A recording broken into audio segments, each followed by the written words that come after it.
this for the Cleveland Indians. Leading off, playing second base, Johnny Temple. Jimmy Pearsall in center field, batting second. Batting third, playing left field, Tito Francona. Doing the catching and batting cleanup, Johnny Romano. Willie Kirkland will be in right field, batting fifth. Vic Power, batting sixth, playing first base. At shortstop, batting seventh, Woody Held. Mike Delahose will be at third base, batting eighth. And Barry Latman pitching and batting ninth. For the Yankees, leading off at second base, Bobby Richardson. Tony Kubek at shortstop, batting second. In right field, batting third, Roger Maris. Mickey Mantle batting cleanup in center field. In left field, once again, batting fifth, Johnny Blanchard. Elston Howard doing the catching, batting sixth. At first base, batting seventh, Bill Scarron. Clete Boyer back in action again at third base, batting eighth. And Whitey Ford pitching and batting ninth. The umpires, Frank Umont calling balls and strikes, Joe Linsalata at first, Bob Stewart at second, and Charlie Berry over at third. Both pitchers have completed warming up. The ground crew has finished smoothing down the infield. Everything's about ready to go. And just a reminder, do you have plenty of...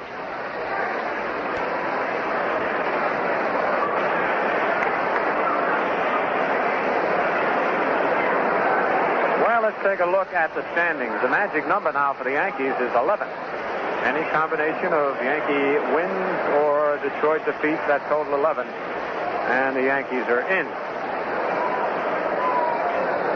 New York now 10 games ahead of the Detroit Tigers. 13 ahead of Baltimore. 20 ahead of Chicago. 26 and a half ahead of the Indians. 29 and a half ahead of the Red Sox.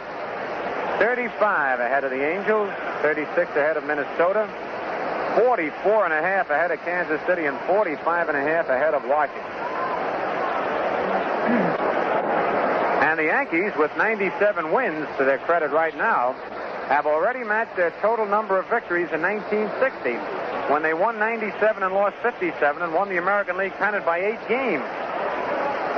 Wow, you can see the brand of ball the other teams are playing.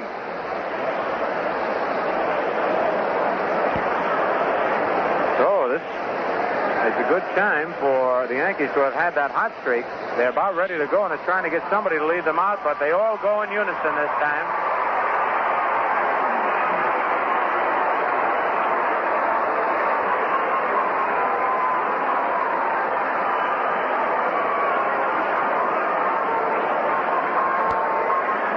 Jimmy Dykes is still talking with Charlie Berry, who will be umpiring at third today.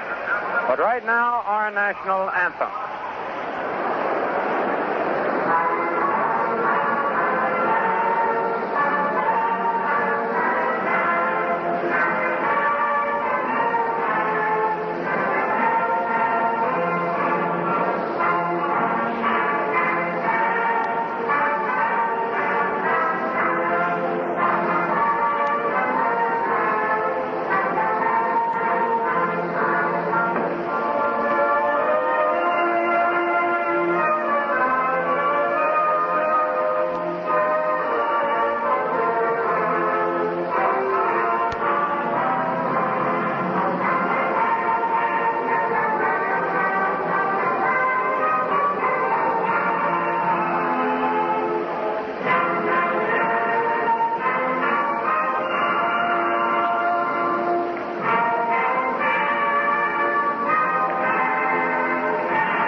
Now for the start of this ball game, and alongside me the gentleman who's going to take you along the start of the game, Red Barber.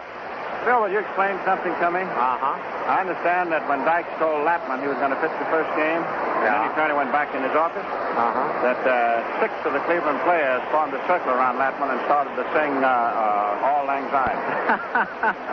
What's the meaning of that? Well, they figure he's going to join the club today. Or should old acquaintance be forgotten? I imagine that's what it was, because last time Latman pitched against the Yankees, he did very well. Neither Mantle nor Maris got a home run. Ball players really tease each other. Oh, they sure do. People on the outside might think it's kind of rough to tease a fella like Latman, who's done a good job, but it's all in fun, and they're actually trying to relax him a little bit. Did the Yankees ever tease you when you were playing? Oh, my gosh, yes. Many times. I remember the first time I hit a home run, came into the dugout. There was nobody sitting on the bench but Joe McCarthy, and I couldn't convince any of the other players that I had hit a home run. They said they were all inside, and they didn't believe it.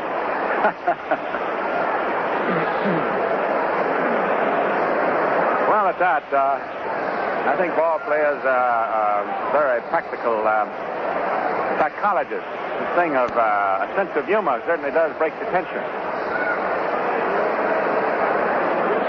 Now we have Johnny Temple to be first up. Whitey Ford going after win number 24. Had the big day out here yesterday. He was deeply touched by it. Johnny Temple. A rather tough man to pitch to. Hitting 280. Slow curve is good for the call strike. That's Umont with the duty back of the plate today. Then Solata. Down at first. Charlie Berry is at second. Stewart is at third. There's a ball that is hit into right center field and safe for a base knock. Temple makes the turn. He's on his way to second. Here's Randall's throw, and Temple's in there for a double. Hit the ball in the hole, right center.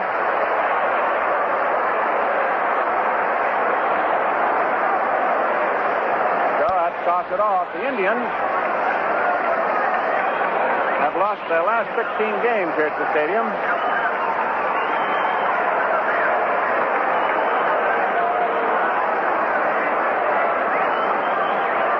I said Berry was at second and Stewart at third. Just reverse that. Make that Stewart at second and Berry at third. Jimmy Pearsall hitting for a high average, 326. Takes the curve low outside, ball one.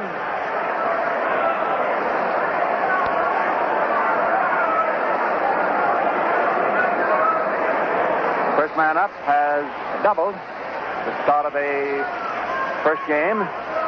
Got a tremendous crowd here at the stadium. Slow curve is grounded foul outside third base to the coacher, Luke Appling. Al McGaha coaching over at first. Ford is starting in the first game. Daly will start in the second. Latman goes in the first game for Cleveland, and Perry will pitch the second one. Howard catching. Garn at first.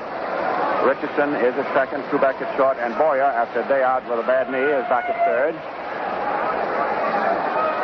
Whitey deals a curveball hit down to short. Kubek up, holds the runner at second, throws over to first, and Pearsall is out by a wide margin. So we have one away, and here is Tito Francona hitting 293. Most hits on his ball club, 158. The outfield for the Yankees, Blanchard is in left, Mantle in center, and Maris, who hit 56 yesterday, is in right. And when you mention Maris and Mantle, that's one of the reasons why you've got this big crowd. Francona cuts to the sidearm curve. Strike one.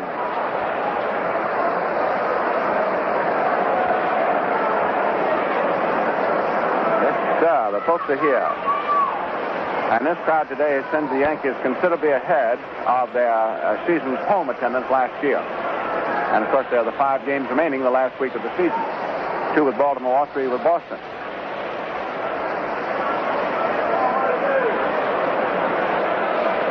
Ford deals a curve low outside.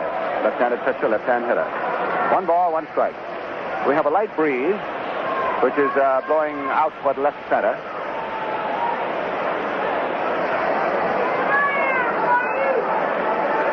Speaking of Maris and Mantle, counting the doubleheader today, they have 12 games remaining under the ruling by the commissioner to go for Babe's record at 60.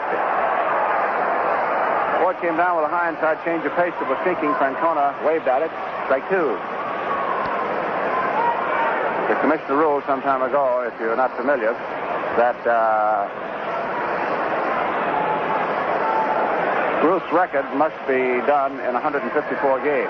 American League playing 162 this year. So that was the number of games that Babe played in when he said it. There's a ground foul outside third. Still 1-2.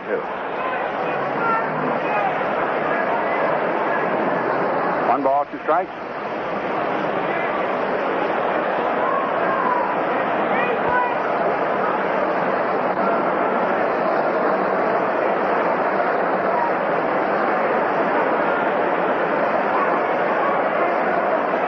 Taking the sign from Howard, who is using a sequence pattern with a runner at second who can see his fingers as well as the pitcher. 1-2 delivery. Swung on. There's a fly ball into short right. Here is Maris coming in. He's under it. He has it. Now we have 2 down. Ford slowed up on it. Francona didn't hit it squarely. He heard plump. Now we have John Romano, the catcher, hitting at 297. And Ford, of course, will be very careful with him. Runner at second base, 2 out. Romano got hit on the left foot yesterday. Foul ball. You have no score.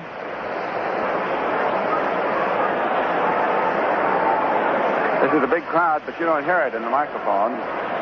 But you wait until the Yankees come to bat in the last of the first inning and the M-boys swing into sight. Then your ears will tell you something. Pitch. Slider. Good for a called strike. Just above the knees on the inside.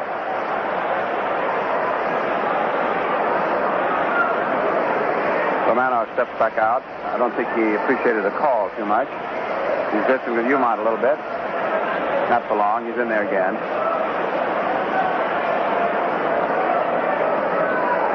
Pitch is a ball. There was a curve breaking low inside. Romano started to swing and checked his swing. And as he started to swing, Umont started with his right hand, and then the batter checked his swing in time. He brought the right hand down again. 1 ball, 1 strike. That's a rough job calling balls and strikes back at the plate. There's a line drive that is hit into left center for a base knock. Here's Temple around third. Blanchard throwing to the plate, but not in time. Boyer tries to cut it off. The ball kicks away. Howard retrieves it. Romano saves it first, and it is 1-0 Cleveland. A line single and a long one to left center field. Blanchard had no chance. No chance to stop the run. So, we have 1 in for the Vistas. You heard a bit of a murmur reaction from the crowd then. 1 run, 2 hits for Cleveland, and here's Kirkland. Hit a home run out here yesterday for Cleveland. Willie batting .258. Left-hand hitter. Takes a strike over the inside, hand high. Kirkland gets his forward foot, his left one, just about as close to the plate as he can, and then points his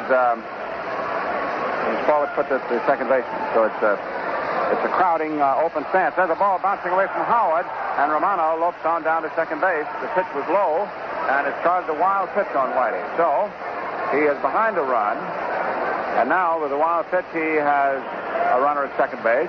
That's the pickup point they call him.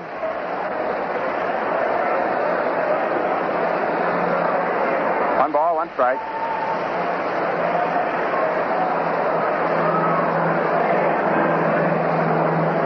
Skies are all clear. There's just a little haze, but it's basically a blue and white pattern. 1-1 delivery. Low outside, a curve, ball 2. Howard having to go down to his left. Sound of a plane passing by.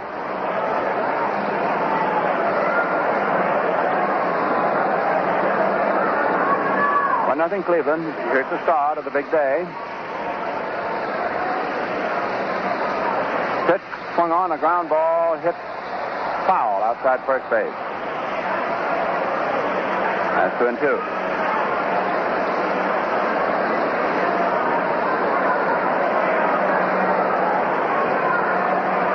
You might say in essence that Kirkland is what the Indians have for Colavito. They traded Colavito for Keene, and a year later traded Keene to San Francisco for Kirkland and Antonelli. And then they sold Antonelli, who couldn't win for them, Milwaukee. 2-2 pitch, swung on late as a foul in the lower left field stand. 2-2.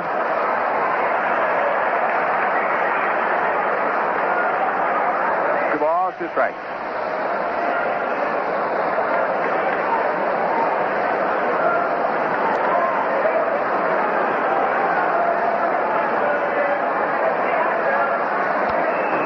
To delivery again. High outside, ball 3. Whitey slowed down the speed of the pitch.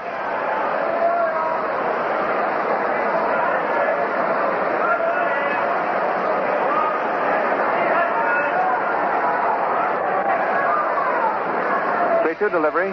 Swung on. There is a looper in the short center field. It's dropping for a base hit. Romano is coming in with a second run. And they just throw the ball to second base. Kirkland looped it for a single, and it is 2-0 in favor of Cleveland until a wild pitch cost second run as it now stands. Enable Romano to get down to second base where he could come in.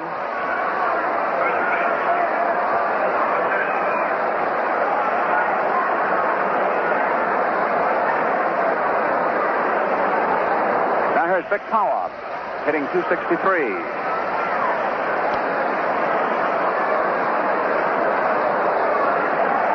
In a severe crouch, right-hand batter. Swings and hits it in the right field stand foul. We have a tremendous battery of photographers. Everything that marriage does will be photographed.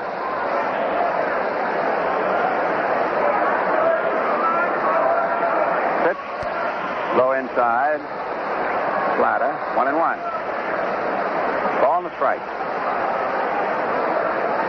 Whitey has been using breaking stuff. I haven't seen him throw his fastball. Kirkland off first. And Ford moves over there, and Kirkland steps back. 2-0, favor the Indians.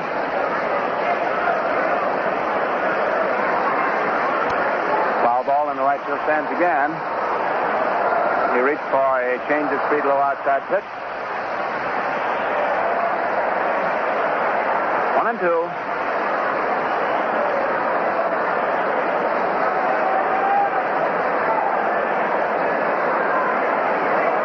Ford in position, checks the run at first, pitches.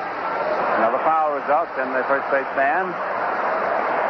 He is pitching power outside, and Vic is reaching for them and fouling them into the right field stand.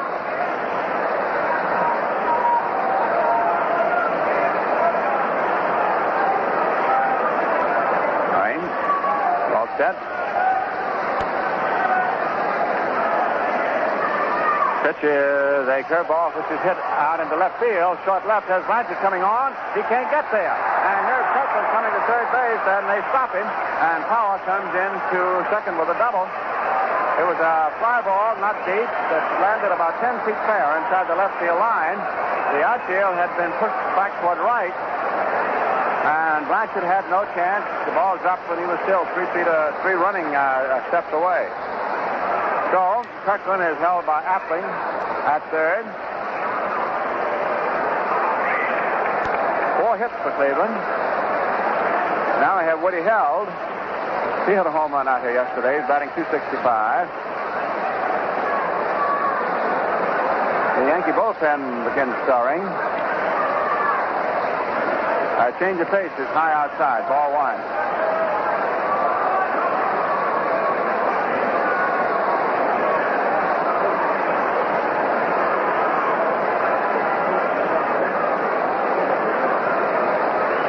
Pitch is a change. Swings on it, doesn't get it.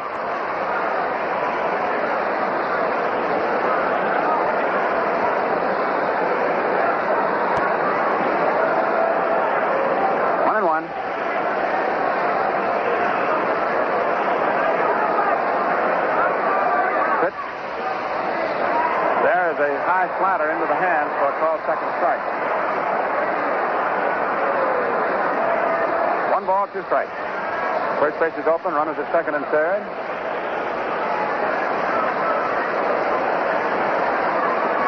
Whitey deals low inside. Ball 2. Now that is the hardest that he's thrown a ball. Phil, Whitey seems to be struggling. I haven't seen him throw hard. No, I haven't either. Maybe he was unloading all those gifts he got yesterday. Red might have tired him out. All right, 2-2.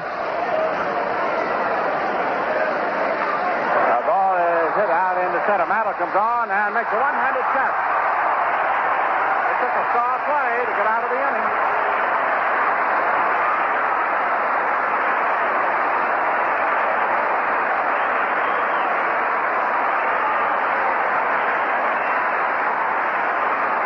That's an ovation for Mantle's catch. He caught it right off the grass, coming in at top speed, and the score end of half an inning.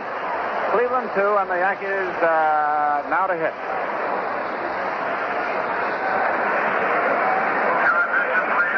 Atlantic Imperial, the quality gasoline that cleans your carburetor as you drive, is now backed by the Clean Carburetor Test. We're so sure you'll agree that Atlantic Imperial gasoline improves your car's performance that we're inviting you to prove it without risking an extra penny. Here's how Atlantic's Clean Carburetor Test works. Use 100 gallons of Atlantic Imperial and ask for a receipt with each purchase. If you're not completely satisfied that Atlantic Imperial gives you smoother idling, less stalling, and generally improves your car's performance, just mail the receipts to Atlantic. We'll pay the difference between the cost of 100 gallons of Atlantic Imperial and regular gasoline. And that's all there is to it. You'll like the difference Atlantic Imperial makes, or we'll pay the difference. Start using Atlantic Imperial soon.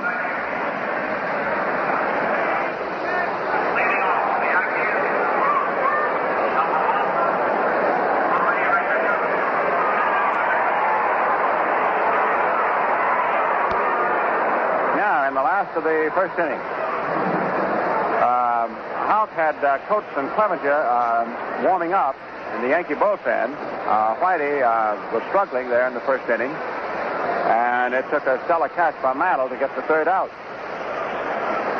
All right, we have Bobby Richardson first up, 2-0 Cleveland.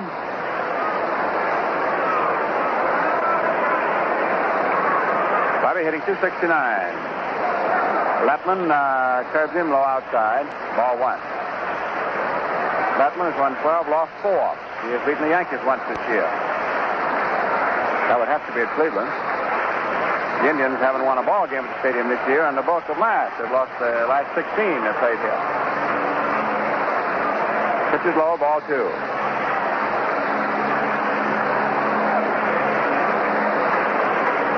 right, 2 balls, no strikes.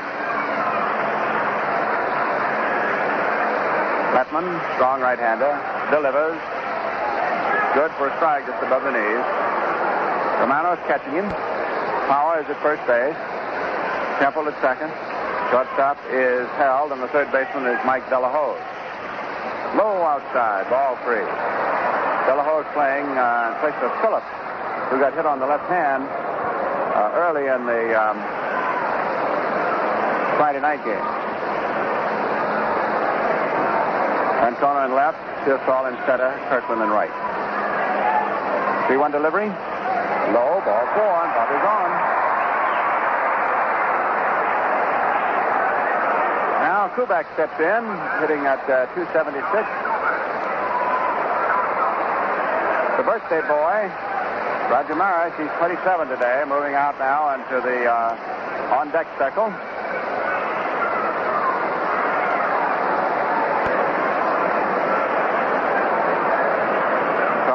Graceful left-hand batter. Infield double play depth. Lepman buzzes the inside under the hands for a called strike.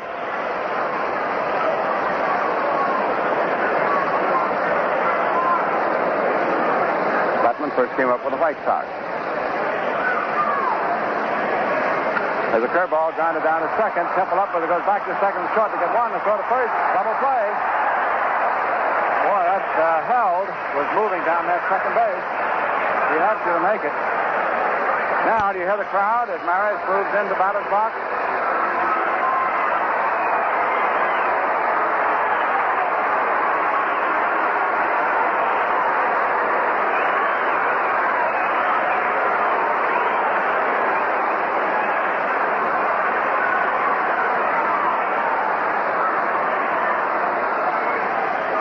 Pitch is inside. Ball 1. Maris hitting .271. It's a long foul in the upper right field stand. And, of course, but the minute he swung and the ball took off, fans didn't wait to see. They oohed and awed. He's the big attraction. All right, 1 ball, 1 strike. Outfield well around toward right. Latman pitches high outside, just misses ball 2. 3 infielders on the right side. Maris is the most pronounced right field hitter, full hitter that we have in the league. 2-1 delivery. Swung on. There's a high fly ball into right center field. Not too deep. Preston under it. The right fielder takes it. So that's the 3rd out. And thanks to the double play following the walk, there was nothing across last of the 1st inning. So the score at the end of the 1st is Cleveland 2 and New York nothing. Other games, the Tigers, who got out of their losing slump yesterday at Boston, failed to score their first at-bat up at Boston. Single game. Mossy for Detroit and Conley for Boston. Mossy recently has lost, I think out of his last 5 decisions, he has lost 3 1-0 ball games. Now that is really calculated to sweeten his spirit. Washington at Baltimore, no score into half an inning. McLean versus Estrada. Chicago will come in later from Los Angeles. There's a doubleheader, Minnesota at Kansas City, which will start later. In the National League, we have Philadelphia at Chicago, Pittsburgh at Milwaukee, St. Louis at Cincinnati, Los Angeles at San Francisco, and they are all coming later. The lead in the National League is now 3. Cincinnati winning in 12 innings yesterday, and San Francisco dumping Los Angeles again. The lead in the American League is 10. Now we have Mike Delahaz hitting .270. Swings it towards slow curve and fouls it. Third base coach retrieves it, throws it out.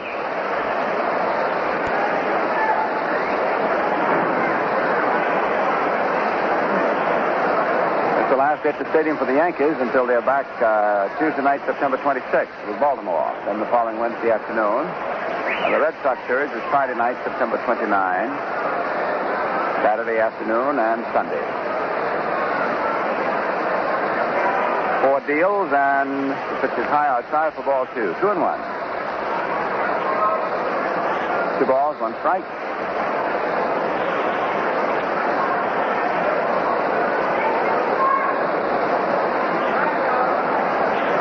Whitey works, and there's a ground foul outside of third. Ball bounced up into the sand, quite a scramble.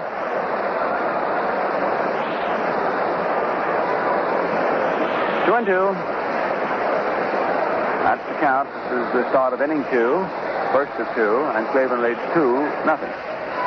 Whitey delivers, and there's a ball hit out to right center. Mallow going over. He's there. Has it.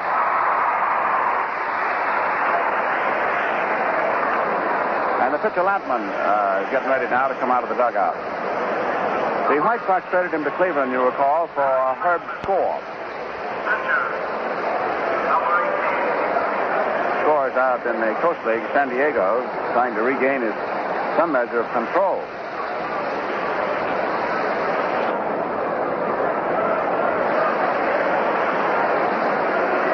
He has never been able to get straightened out since he was struck by Mike Zizzle's line drive.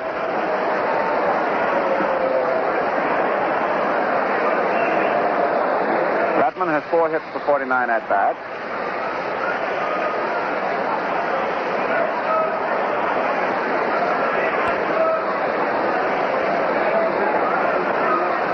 Right-hand hitter. Towards slow curve, picks up the outside for a call strike.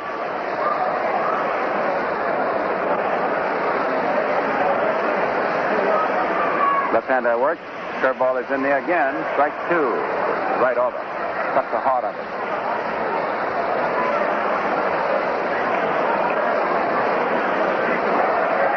Pitch is... There's a fastball on the outside. Ball 1.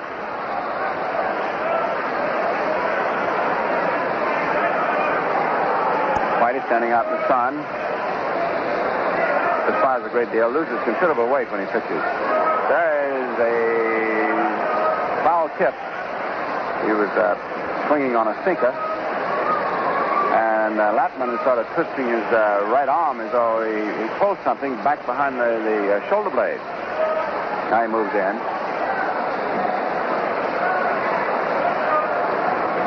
Okay, still 1-2. Ford works. Strike 3 called. He got the slider on the outside. Latman walks away. Whitey's first strikeout today.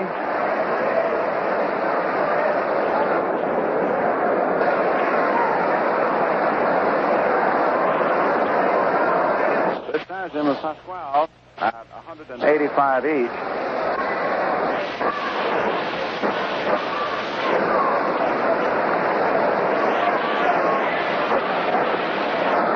Now we have Temple who started the game with a double. Takes a quick curve in for a call strike.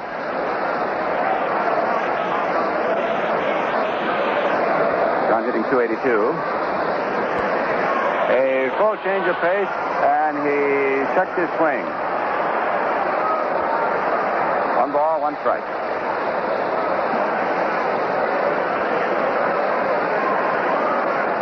When he throws that full change, the ball drastically drops. It reacts, appears to be a screwball. There's a curve inside ball, too. So Whitey says, no, it is not a screwball. He said, because I do not give my hand the reverse twist. It may look like it, he says, but it's not.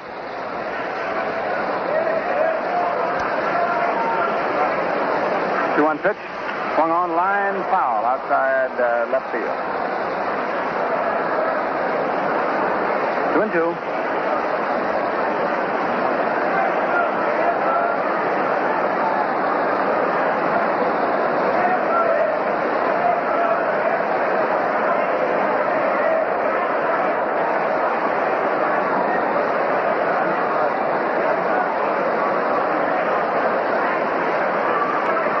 Left-hander deals. There is strike 3 swinging. That was that change again. So that gives Whitey 2 strikeouts, 186 for the season. And the score at the end of an inning and a half. First game, Cleveland 2, New York nothing. Today, more and more motorists are enjoying better engine performance thanks to Atlantic Imperial gasoline. But now you can try Atlantic Imperial in your own car without risking an extra penny. How? With Atlantic's 100-gallon clean carburetor test. Every time you buy Atlantic Imperial, get a receipt from your dealer. Then after 100 gallons, if you're not satisfied with generally better engine performance, return those receipts to Atlantic. They'll send you the difference in cost between 100 gallons of Atlantic Imperial and regular gasoline. No questions asked. Start using Atlantic Imperial today.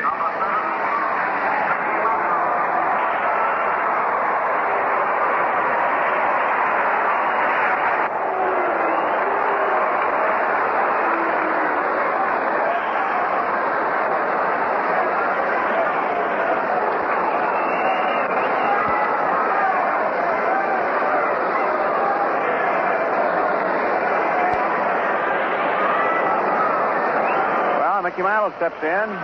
Crowd just let out a roar. He made his way to the plate against right-hander Latman.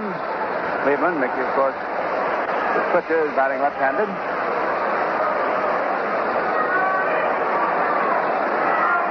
Mantle hitting .324. Swings and fouls it back. It was a sharp curve. He broke right down in there. 2-0 in favor of the Indians. Wally Moses coaching at first. Frank Suzzetti at third for New York. Fastball is high outside. 1-1.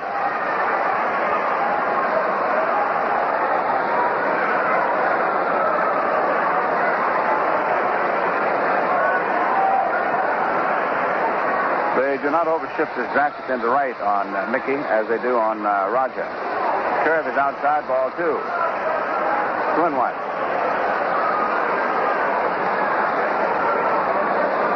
Latman with the winningest percentage of any of the Cleveland pitchers, 12-4.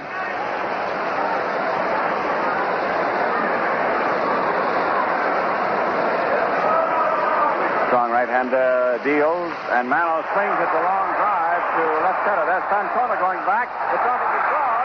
There's Hickey around first, coming into second base. He's on his way for third, and Hell throws the ball in, and Mantle flies ahead of it for a triple. And third baseman Della Hawes jumps up and protests to Berry that Mantle was not touching the bag. And now there's Dykes running down to third base, the Cleveland manager.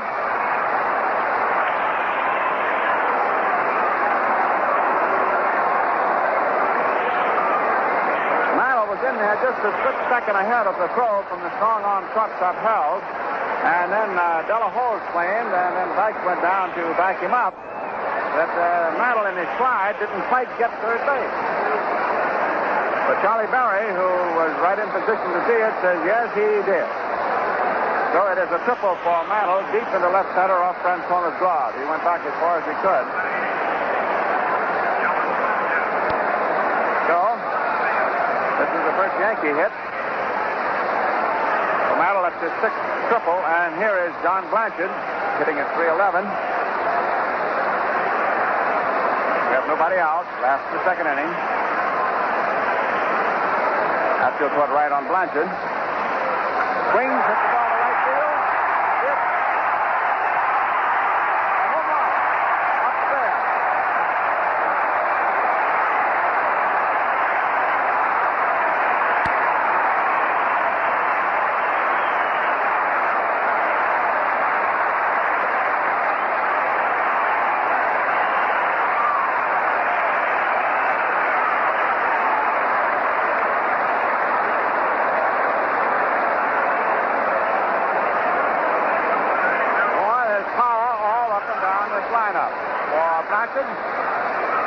That gets the ball game even at 2-2. That's his 20th home run for the Yankees, driving to set a new team total of home runs at 217. The old mark is 221. And here's Howard. Takes the curve for a called strike. Alston, with his magnificent percentage of 362. Man, that Blanchard hit that ball in the third deck. The only thing you had to wait to be sure it stayed payoff. Curve is strike two, half swing. Boom. Triple and a home run. Ball even, 2-2. Crowd is still buzzing.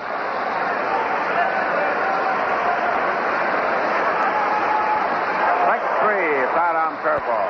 Howard is struck up. Unless the weather interferes, the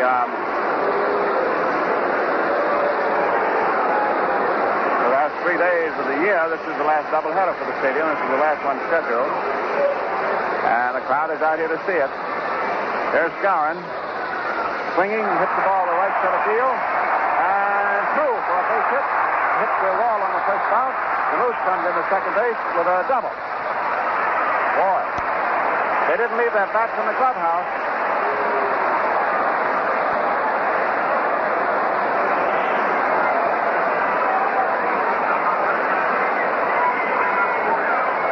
DeMuth hit a line drive right up the alleyway in right center field. Into second. Now we have Boyer, third baseman.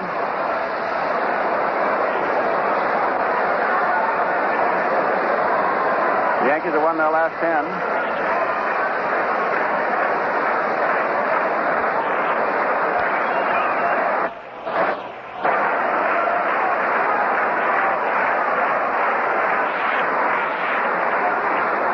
Checks the runner at second, one down, pitches. Boyer hits the curve. It's a high foul up by first base. Howard comes over close to the stands and makes the catch. They only have two outs. Now Whitey Ford a moment ago was behind 2-0, and now he walks up to the plate. Even.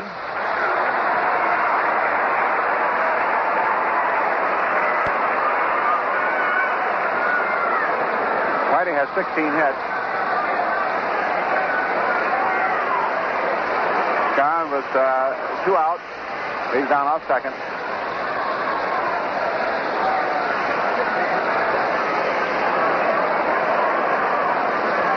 Curve is into the dirt, and Romano blocked it with his chest.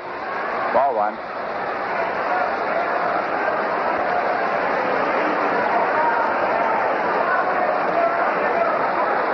got some fellows in this lineup that can really hit that ball.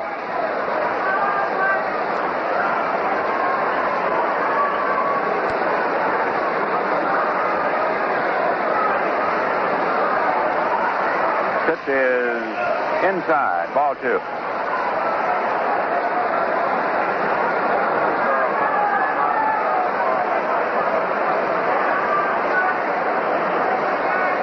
Nothing pitch in there for a strike. Blanchard has become a very remarkable ball player this year. I've just asked our statistician Bill Kane to do a little arithmetical formula. The 2-1 pitch, high, ball 3. He's going to figure out for us the ratio of Blanchard's home runs for times at bat contrasted with Madeline Maris. So here's Blanchard with 20. Well, I can tell you this right now, if you want to do it. Let's see. He's got to pitch to Whitey 3-1. He does. Gets it over for the strike. Madeline has been up 479 times, and there's 52 home runs. Maris has been up 521 times and has 56. These are official at-bats. Whitey swings, hits the ball through the middle. The base hit. Skowron is coming around third and scores, and the Yankees go ahead 3-2, and Whitey puts himself 1 up.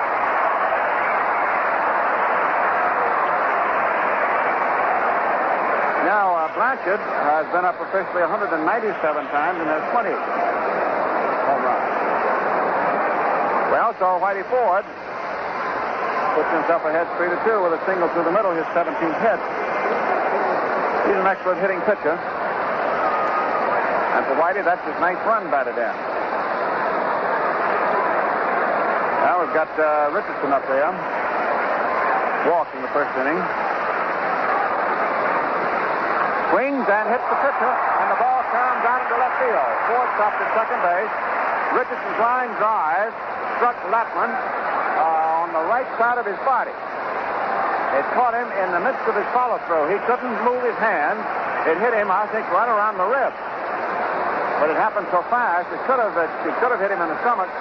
Now, there's the trainer running out, stops to run out, and then the pitcher says no.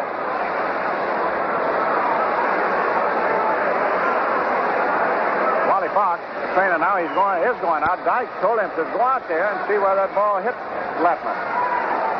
And it ricocheted through the hole between third and short into left field. Now the trainer talking to the pitcher. He actually hit him. So the Yankees have come up now with 5 base hits here in the last of the second. Crizzetti reminding Ford down in second, 2 men are out. Here's Kubek at the plate. Swings and hits the ball down the right field line. It is a ground rule double. It bounces in. Ford scores. Richardson is held at third, and Dykes is on his way out to the mound. Maris will hit next, the ninth man in the inning. He wears number 9.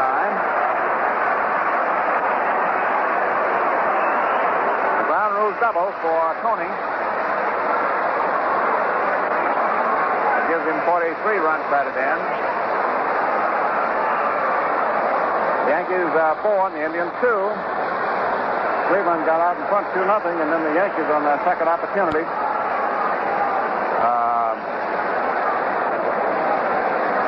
started backing Lapman.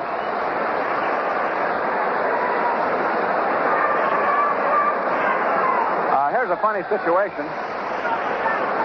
There's a new pitcher coming in for Cleveland. When a manager goes out to remove the pitcher, you know he's going to do it when he says, "Give me the ball." And the manager takes the ball away from the pitcher, that's it. Dykes goes out there, but the ball that Kubek hit bounced in the right field stands, and you know these spectators don't throw him back. So all of a sudden, Dykes wants the ball. It's a symbol of his change, and also he wants to hand the ball to the new pitcher, and he has to come down to the plate umpire to get it.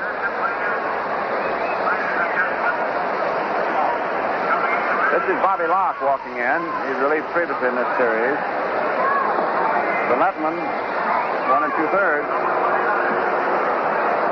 L-O-C-K-E, Locke. Coming on to pitch to Maris. This will be about his 35th ball game. He's won 4, lost 3.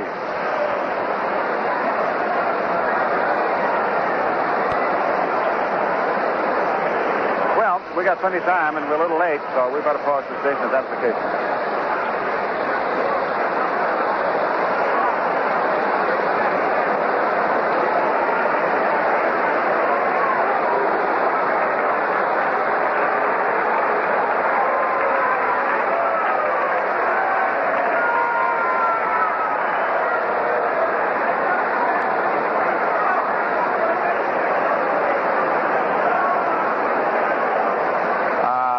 Has gotten the ball from Dyke. Chapman has walked away. It is 4-2, favor the Yankees. Runners are at second and third. 2 men are out. The inning has lasted 12 minutes. Because I know we started right at 2:30. And Mantle stepped in. I thought, well, I'll wait and make the station break. End of the second inning. Be all right. Haven't got to the end of the second inning yet. Maris on his birthday is 27. In the first inning, he hit a routine fly ball to the right fielder. Now, Bill Kane worked out these figures. Mantle this year is hitting a home run every 9 official at-bats. Maris is hitting a home run every 9 3/10 official at-bats. And Blanchard is hitting a home run every 9 8/10 official at-bats. So, I would say generally they're about hitting in the same tempo. When you get into that back of that decimal point, it doesn't mean very much. We will be back on side 2 to continue the game.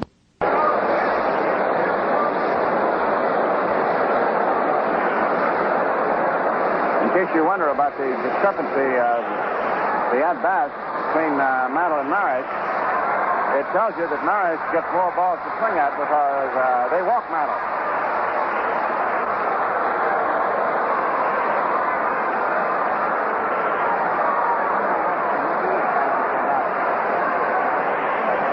Well, here's Maris up there. The photographers are zeroed in on him. All eyes are directed toward him here at the stadium, and there are a lot of eyes out here too, boy. 4-2, favor the Yankees. There's a curve in for a call strike. Bobby Locke is a right-hander.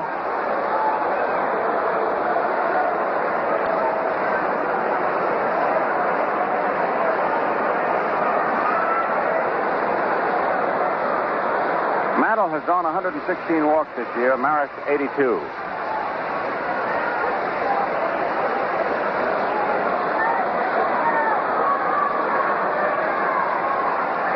As the ground ball hits through the left side for a base hit. Richardson is scoring. Here is Kubek coming in to score. And Maris, who leads the league and runs batted in, promptly drives in 2 more to lift his total to 132. The Yankees are now out in front 6-2. And Mantle, who started the inning, is coming up for the second time. He started with a tremendous triple to the opposite field to left center. So a single to the opposite field for Maris, single to left. Picks up these 2 runners. Those runs are charged to Latman. Maris, of course, is the responsibility of the relief man, Locke, and Mantle takes a fastball in on his hand. Mickey threw back from that ball with a sudden, quick lunge there, just as it was right on top of him.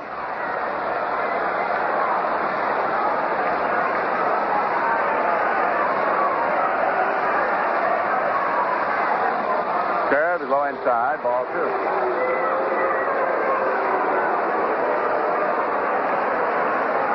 Yankees 6 runs and 7 hits here in the last of the second. Maris at first base.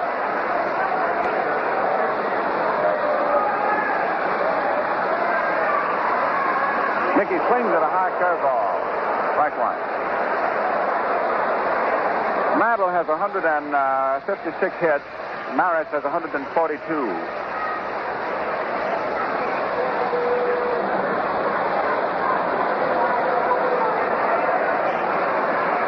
Mickey hitting .324, swinging and fouls it back.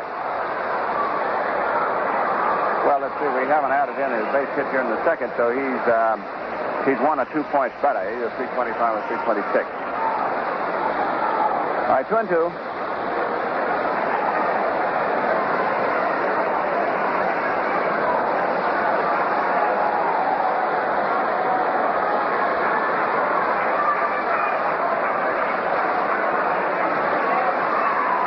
Right-hander delivers way outside, ball 3. Bulletin on the scoreboard says, welcome Amityville, New York State Connie Mack champ.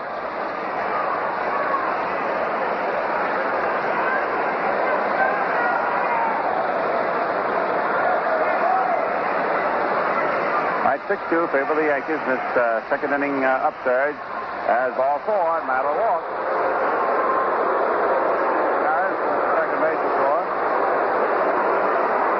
Now we have Blanchard, who followed Mattle's triple with a home run in the second inning, which tied it.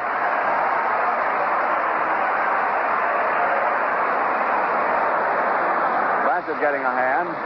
Boy, that's a one. Think about that punch right through there. Maris, Mantle, Blanchard, Howard. How would you like to pitch to that quartet? Blanchard, left-hand hitter. Pitch way high and outside, ball 1.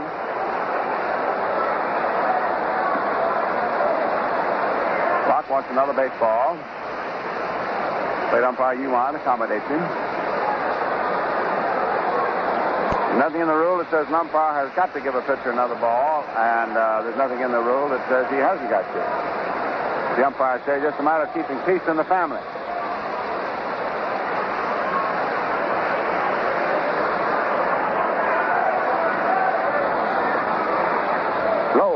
Ball 2. In other words, as long as the request for another ball is kept within reasonable limits, the umpires honor it. But, of course, they have the authority because they run the ball game. If they thought that, let's say a pitcher, for example, rejected a half a dozen or something and just things silly, they could make him pitch with one.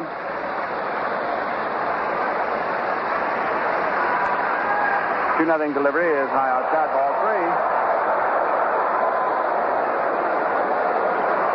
It's the same thing. If a batter has to have a ball examined, the umpires will honor it if it's reasonable.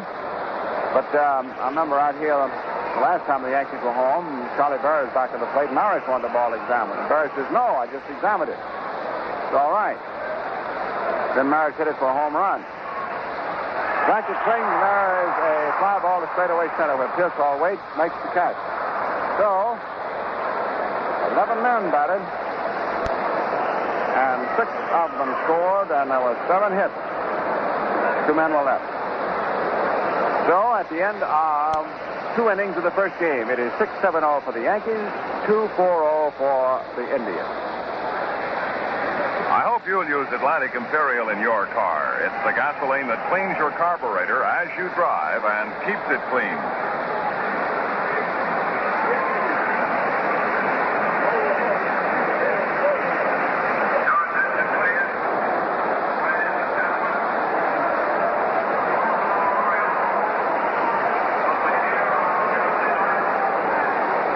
Shepard on the PA is speaking about when the Yankees are next home, the last week of the season. Tuesday night, the 26th, with Baltimore in the next afternoon. Friday night, the 29th, with the Red Sox in the next 2 afternoons. The Red Sox, at the end of 2 innings, are leading the Tigers 6-0. Yastrzemski has hit a home run. At the end, 2.5 innings, it is Baltimore 1, Washington nothing. The Baltimore run, a home run by Brandt. Other games in the league will be coming in later. The National League is going now. Philadelphia leads at Chicago 1-0 at the end of the first inning on Callison's home run for the Phillies. Our old friend Tom Stedman is starting for Pittsburgh and Milwaukee against Warren Spahn. Stedman has won 5 and lost 1 since coming up with the Pirates. Spahn is going for win number 307. Well, he's amazing, isn't he? The Cardinals have had their first at-bat at Cincinnati and got a run out of it. Sadecki against Perky. Los Angeles coming in later from San Francisco. Well, Jim Pearsall, who was thrown out by shortstop Kubek, is first up in the third. Ford out there now with a 4-run ball, 6-2 game. A curve is hit inside third down the left field corner for a base knock. Pearsall's around first. He's on his way to second. Here comes the throw, and Pearsall is safe.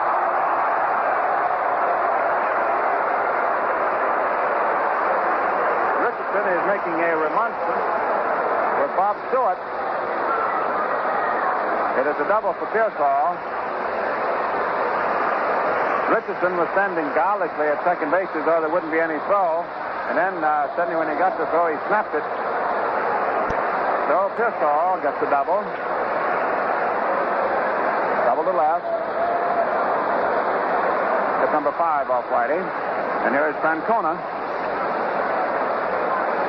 Tito hitting .292. Takes a slider for a called strike. Above the knees on the outside. Pearsall averages 150th hit this year. He's having quite a season. That's to toward right on Tito, who crouches very much. Swings, hits the ball into right field on a line. Base hit. Maris takes on the first skip, and Pearsall is held at third base for 2 reasons. 1, when you're behind 4 runs, you can't be risky running. And 2, Maris is on. So we have runners at first and third. This is 6 hits off Whitey. Cleveland is taking more liberties with a little left-hander than he usually permits. The Yankees have the bullpen up again. They had Coates and Seminger going down there in the first inning. There's John Romano, who singled in the first inning and knocked in a run. Takes the curve low inside, ball 1.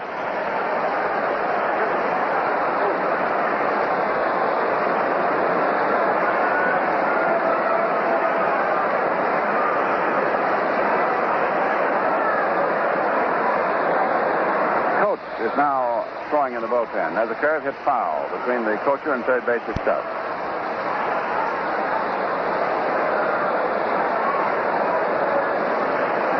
1-1. That's the count. Runners at first and third. Nobody out here in the third. Cleveland roughed up Whitey for 2 runs and 4 hits in the first inning. He got to start out in order in the second, but now the first 2 men up have hit him here in the third.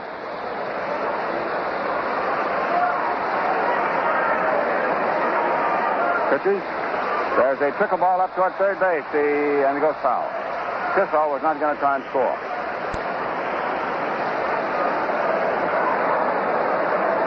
One ball, 2 strikes. Romano, who had crossed first, he couldn't wait there to see whether the ball would be fair or foul. He had to run. He's walking back.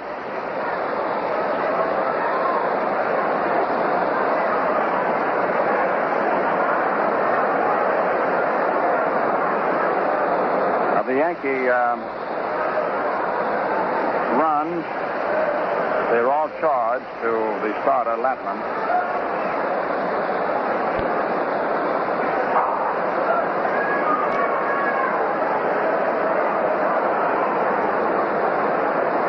Whitey looking at the baseball as though we're counting the stitches.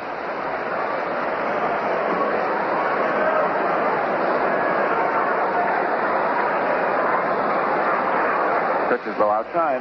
Ball 2. 2-2.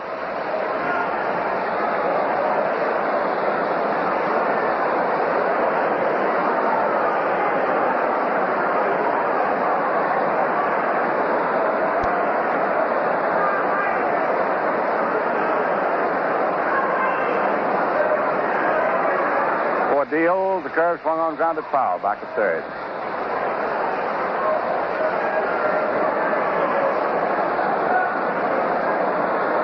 Whitey is taking more time today than customary for him.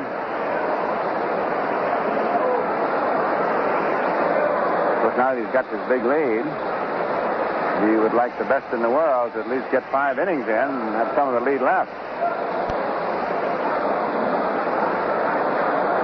Under the existing rules, a starting pitcher cannot be credited with a win unless he pitches 5 innings.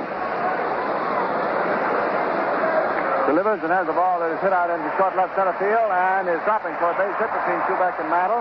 Pearsall is home to make it now 6-3. Francona stopped at second, and here comes Houck going out to the mound.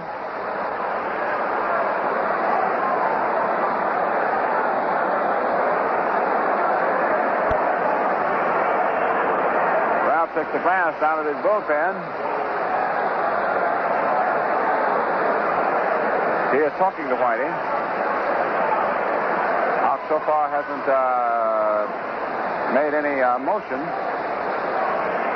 There is one thing about Whitey Ford. He is completely candid and forthrightly honest. For example, if a manager comes out and says, "How do you feel?" Ford will tell him. Exactly, because I've heard Whitey say many times that the responsibility to the team is so important that it is up to you to tell the manager always exactly how you feel and then let him make the decision. And Houck points to the bullpen. So this will be all for Whitey, and he can not be a pitcher of record. He can either win or lose. I think it was apparent from the very start of the ball game, the very first hitter, that his stuff was simply not alive.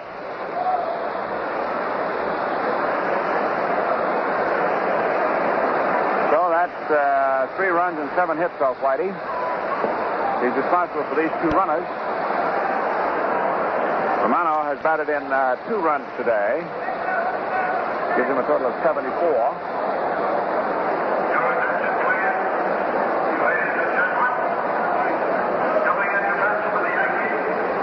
Jim Coates is now being announced, and he's walking across right field. This is Coates' ball game to win or lose. He is 10-5. This is his 38th ball game, and he has been a two-way pitcher this year, both starting and out of the pen. Ford gets a hand as he walks off. So yesterday was Ford Day, and today isn't.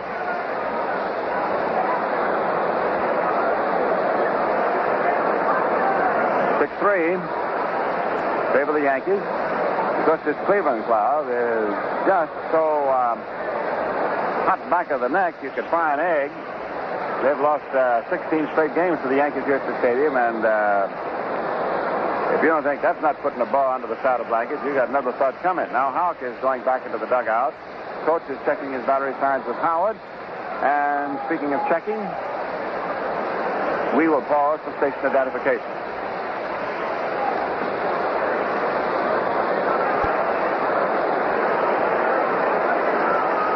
Good sound broadcasting for 1961. This is Quality Modern, WOKO, Albany, New York. WOKO time, 2 minutes before 3 p.m.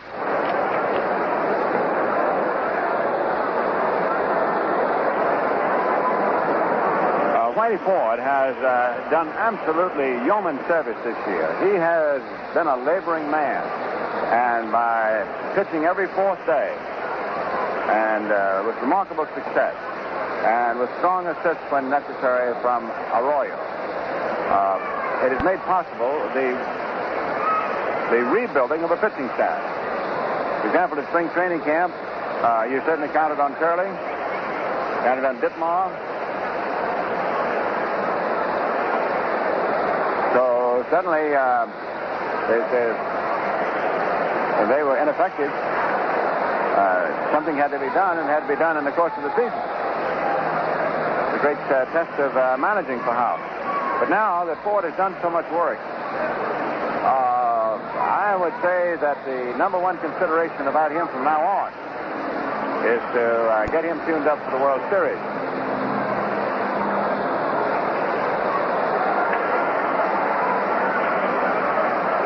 All right. Jim Coates is ready to go. Here's Willie Kirkland, who singled in the first inning and knocked in a run. The Yankees leading 6-3. Runners at first and second. We have nobody out. A curve is inside, too close to the belt. Ball 1.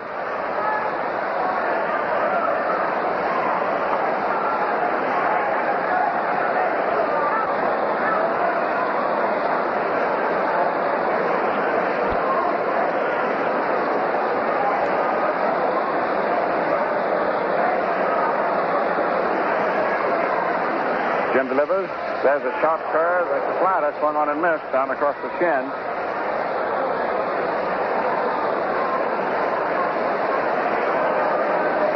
Coach went the route against Washington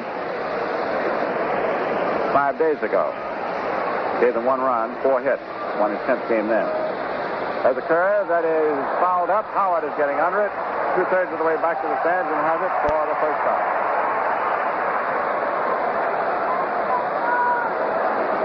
So, it's 1 down. Foul ball to the catcher. And the hitter now is Power. Pick in that severe crowd. With the outfield laid back into right, he dropped a double inside the left field line. First inning. Hitting 265. 6-3 New York. Yankees had a 6-run explosion in the second. Fastball swung on late, fouled off. I'll say this, the coach is the very antithesis of Ford as far as pitching equipment goes. Whitey Socky's left-hander, who was using breaking stuff today, not going hard. And Coach, a tall, lean, hungry-faced right-hander who throws hard.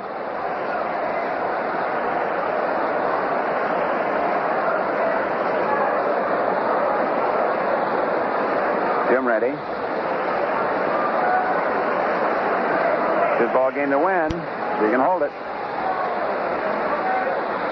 Pitch is swung on. There's a ball hit out to right field. It may be trouble. It is a home run. It's still Coach's game to win, but he's got no lead.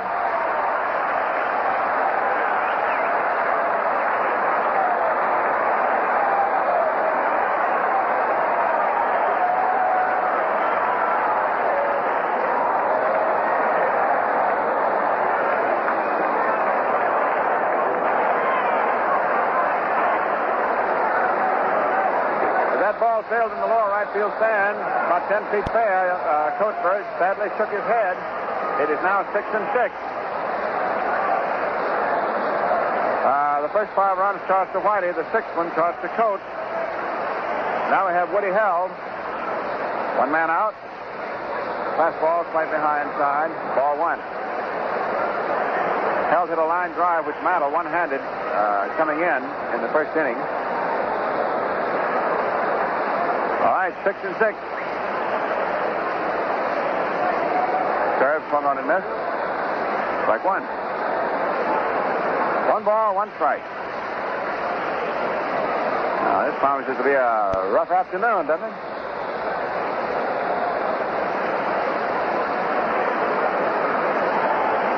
Ball right-handed deals. High curveball. It's too high. Ball 2. 2-1. For Power, that's his 5th home run this year. His runs batted in now, total 61.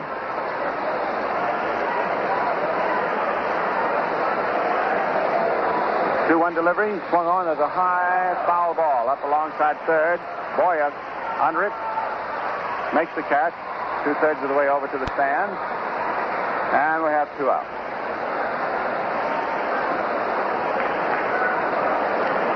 Third baseman Delahose, who is playing in place of Phillips, who got hit on the hand early in the series.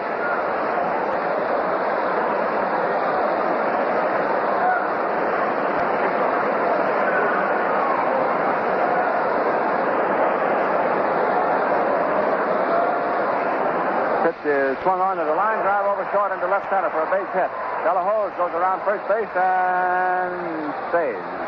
Mantle quickly recovers the ball, throws it in. Single to left center. Now, this gets relief pitcher Locke as the hitter, and it is Locke's ball game to win or lose.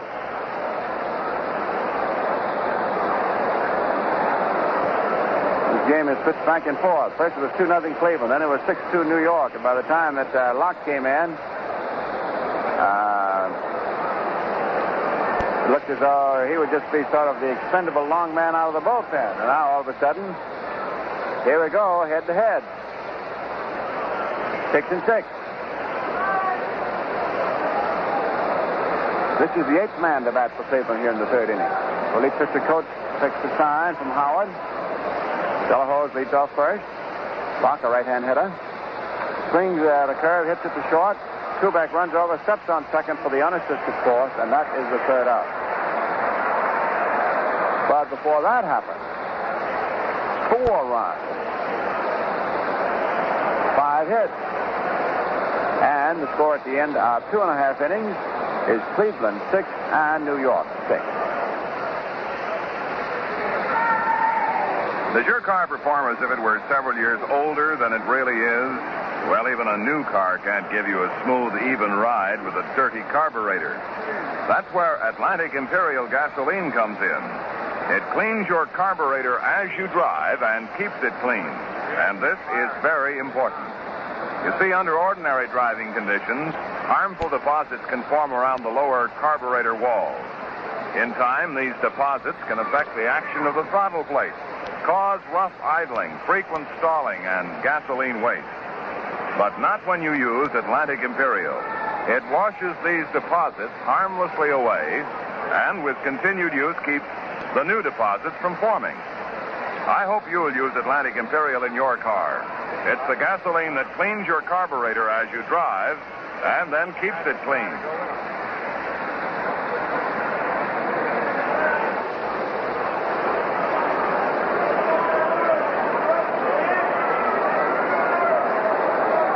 The last half of the 3rd inning. Howard first up, then Scowen and Boyer. Bobby Locke, who replaced Lapman.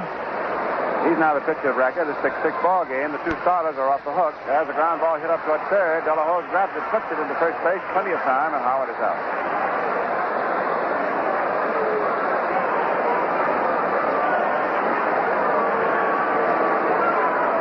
Now we have Skowron. The Moose ripped a double to right center in the 2nd inning. Hitting .273.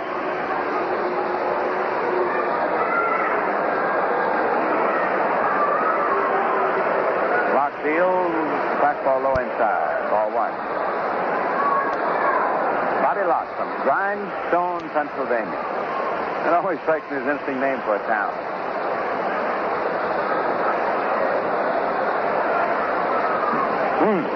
Slider swung on and foul right back into the chest protector. Straight umpire Umont. 1-1. Bozeman on the scoreboard. First quarter score.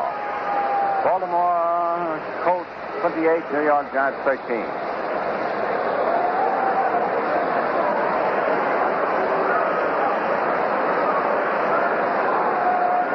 pitch. There's the ball bounced high. The pitcher has to wait for it to come down. He grabs it, throws to first, and Scowen is out.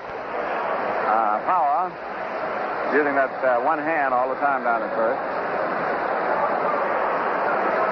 Now we have Cletus Boyer, 0 for 1. Ball game hanging 6-6. Each team is taking turns beating on the other.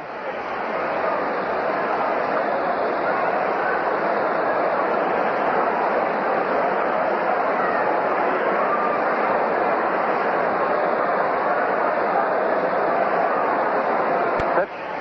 Curveball in there. Football season is opening earlier and earlier.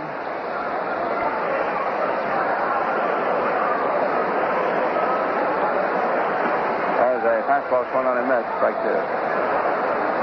One thing that's done is it has divided up sports announcers. It used to be that you did baseball and then did football. Maybe you'd have an overlap of 1 day as a ground foul. Most 2, which you could work out. But now it's getting the specialization even more keenly noted. A baseball announcer can't get away to do football and vice versa. Got 2 sets of outside. 2-strike pitch, fastball high inside. Ball 1. 1 ball, 2 strikes.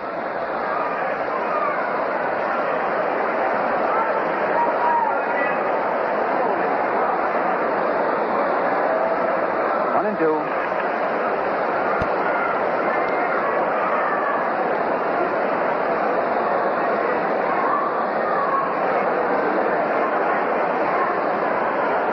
Two down. Locke throws hard. Delivers. There's a curveball fouled off.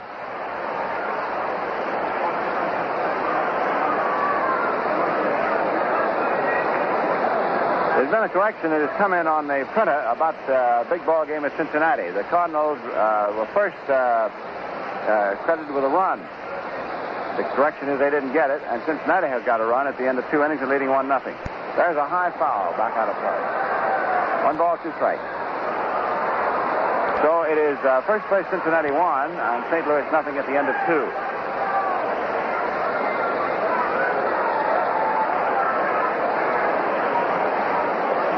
End of an inning, Pittsburgh is leading Milwaukee 3-0. Those runs belong to our old friend Tom Sturdivant. 1-2 pitch. Curve fouled off in the upper left field stand. End of 3 innings.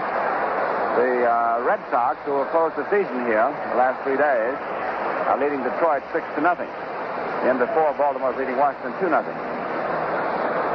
Baltimore's driving to take second place away from the Tigers. I mean driving.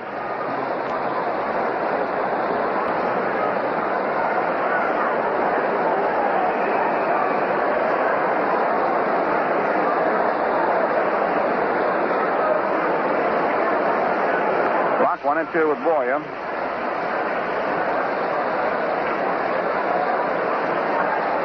There's another foul back. Still 1 and 2. Baltimore is 3 games back of Detroit. In case you don't want to go get the morning paper.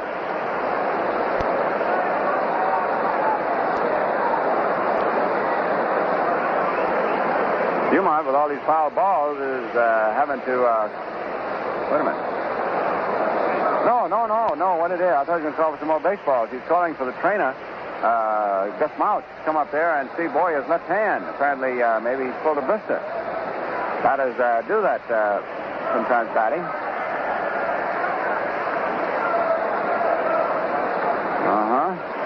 And he's putting a piece of tape on the left hand. Let me see now. I think it's the index finger. Now Romano moves between us. Now he moves away. Thank you, John. Now let's see, Cletus. Hold your hand out where we can see where that bandage went.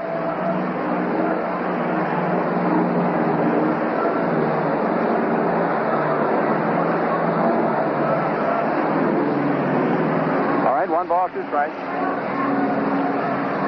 There is a curve fouled off.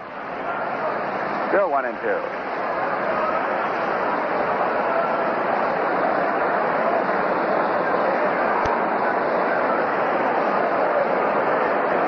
Six ball game. He struck him out with a high inside slider. So it is 1-2-3. And at the end of 3, the totals are 6-9 all for the Indians and 6-7-0 for the Yankees. Now, Phil, our statistician Bill Kane has been very cooperative this year, but I asked him to do something just now, and he flatly refused, and I wonder if you would do it. What's that? I wanted him to go down and ask Houck what happened to that 6-2 lead. No. I'm like Bill Kane. I'm not going to do it. Well, he said, I doubt if I'd get back, and if I did, you couldn't use his answer. Outro. And Red must be just about talked out. 12 runs and 16 hits in 3 innings. Man, this looks like one of those days. Have a little candlelight dinner tonight about 12:30. Figure we'll have a long day at the ballpark. And Red must be just about talked out. 12 runs and 16 hits in 3 innings. Man, this looks like one of those days. Have a little candlelight dinner tonight about 12:30. Figure we'll have a long day at the ballpark. On the scoreboard in the American League, it's Red Sox 6, Detroit nothing at the end of 3. Coplett replaced Mossy in the 3rd, Conley for the Red Sox. Billy Bruton is just homing in the 4th. That makes it 6-1. Yastrzemski homing in the 2nd with 1 on for the Red Sox. Baltimore 2, Washington nothing at the end of 3.5. McLean against Estrada. Jackie Brandt and Brooks Robinson have homed. Chicago at L.A. has not started. Minnesota at Kansas City hasn't started. National League, Phillies 1, Cubs nothing at the end of 2. Roberts against Cardwell. Callison homered. Pittsburgh 3, Milwaukee nothing at the end of an inning and a half. Sturdivant against Spahn. Cincinnati 1, Cardinals nothing at the end of 2 and a half. Sadecki against Turkey. Los Angeles and San Francisco not underway. Johnny Temple up for his third time in the ball game here in the top of the fourth. He doubled and scored in the first, struck out in the second. Jim Coates replaced Whitey Ford, fires a fastball right in there, strike call. On deck, Jimmy Pearsall.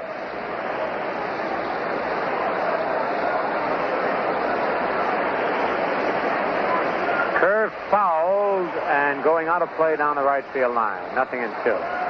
Man, look at that first quarter score. Baltimore Colts 28, New York Giants 13.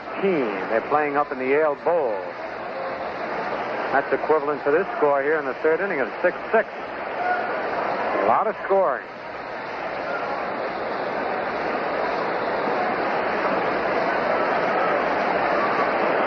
Nothing in 2 on Temple. Lined up by Coates. Fastball high inside, ball 1. Got a real good crowd here today.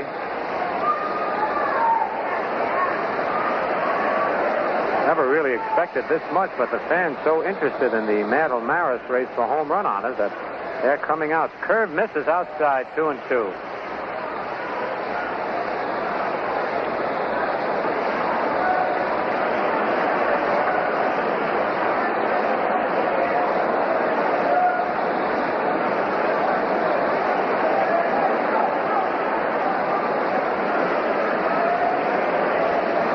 Coach ready for the 2-2 delivery. Here it is, and it's a foul back in the upper deck out of play.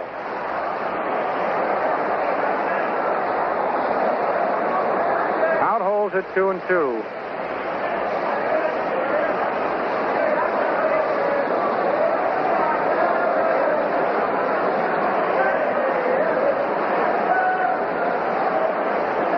Nobody out, nobody on. Top of the fourth.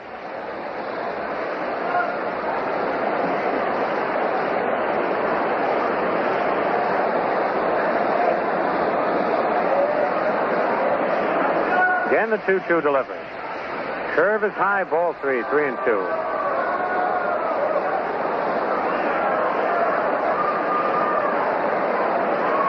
Temple batting .281. He's been having a pretty good series against the Yankees.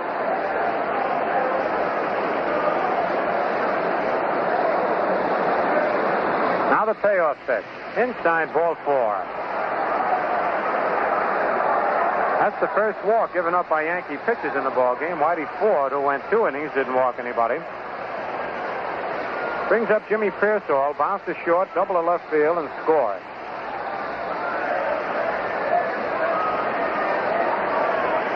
Jimmy hit one right inside third base, and Blanchard played it perfectly off the wall, made a good throw to second. And there was a little dispute on the call at second base. It was close, but Pearsall just beat the tag. Pitch to Jimmy. Pitch outside, ball 1. Elston Howard figured that Pearsall and Temple might have the hit and run on. On deck, Tito Francona. Temple leading away. Fastball over, strike called, 1-1. Boyer is playing way in at third. Scarron holding first against Temple.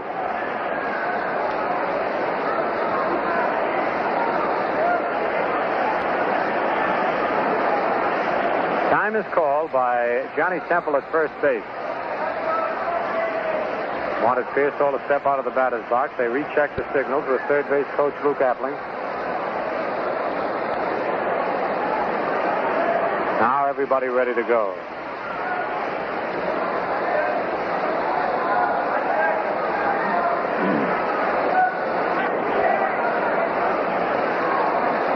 Reniff is up in the Yankee bullpen. Quick throw to first, Temple back.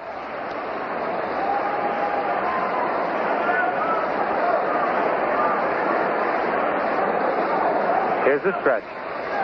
Curve hit in the ground to second base. Richardson to Kubek for 1. Back to first. Double play. They got him. The Yankees' 162nd double play of the year. Boy, Richardson made a pretty play on that ball. As he caught it, he had to flip it backhanded and sort of underhanded to Kubek. Couldn't get too much on it, but Tony came across the bag and fired to first to Nip Pearsall. So it's 2 out, and here's Francona. Fly to right, single to right. Tito scored once. Last year, the Yankees had only 160 Dukes double plays all year. First pitch to Francona is ball 1, rolls back to the screen. And already this year, the Yankees have 162.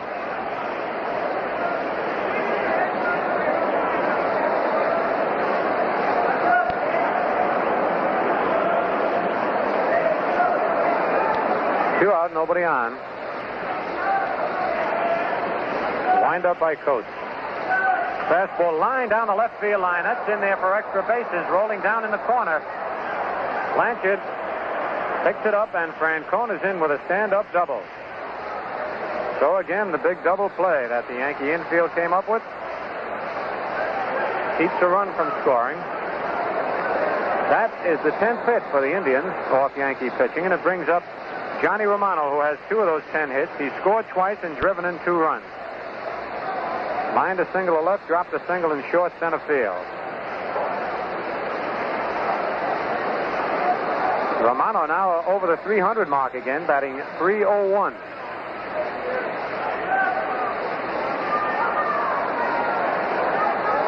Francona at second, scored side 6-6. The curve is low and away, ball 1.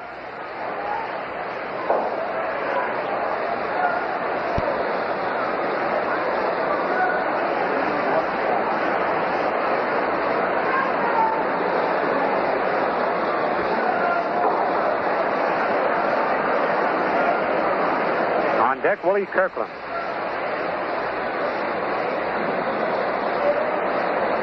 Coach sets.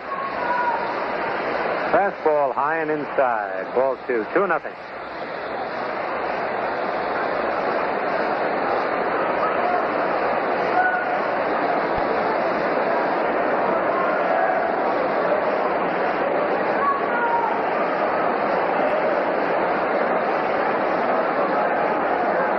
All right, here's a stretch by Coach. Fastball foul. Right over our heads. A little too high, though. 2 balls, 1 strike.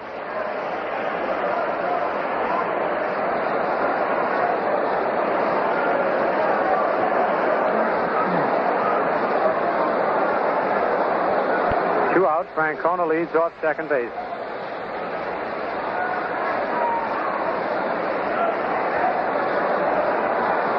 Right-hander set. Fastball high, ball 3, 3-1.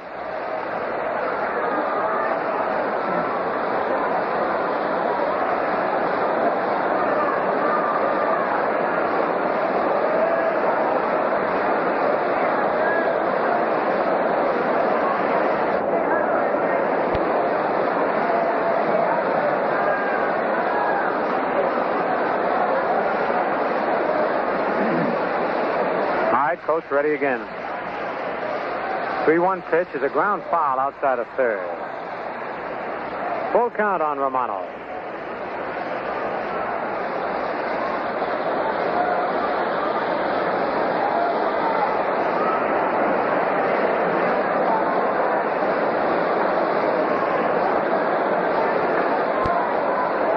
Those starting pitches were knocked out in a hurry. Barry Latman, who started, went an inning and 2/3, and Whitey went 2 full innings. Looks like a hitter's day here today at the stadium. Ready now for the payoff pitch.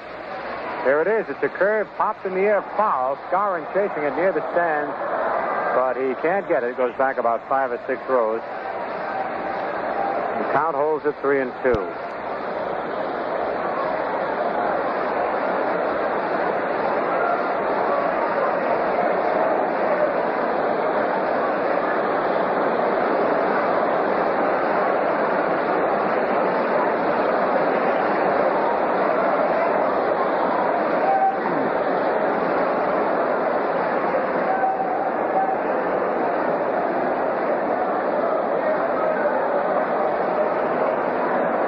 Coates ready again.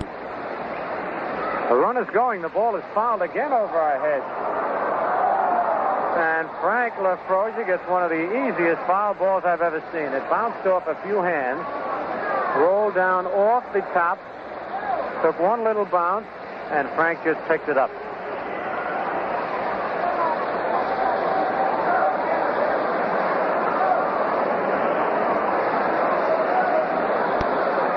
So it's still 3-2.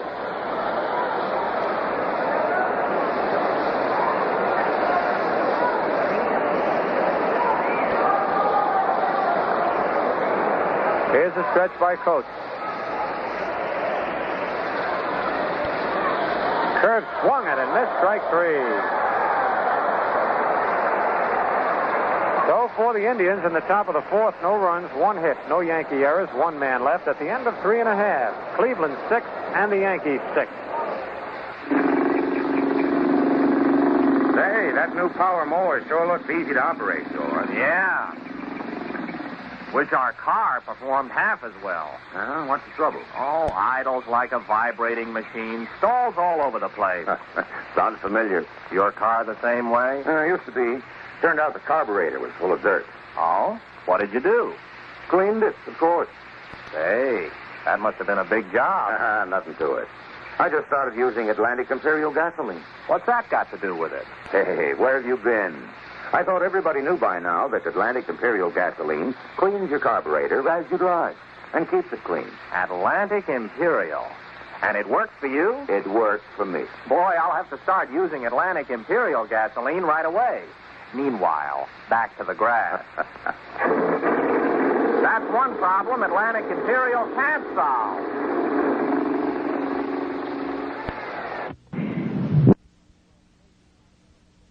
Right now, let's pause for station identification.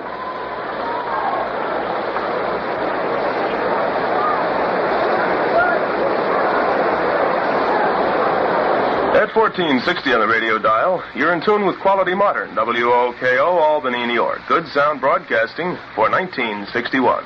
WOKO time, 27 minutes past 3 p.m. That, by the way, single to center field to drive in a run.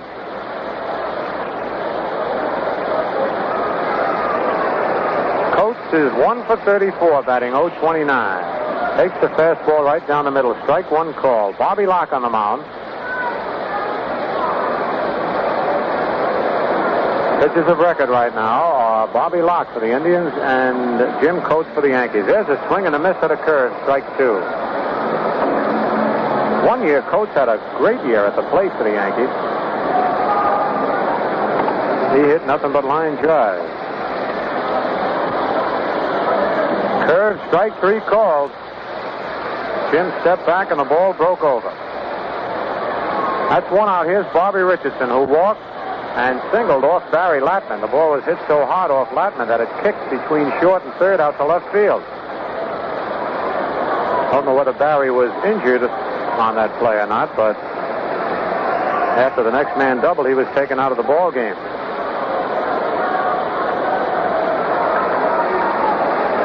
Pitch to Richardson, taken for a strike. Tony Kubek on deck.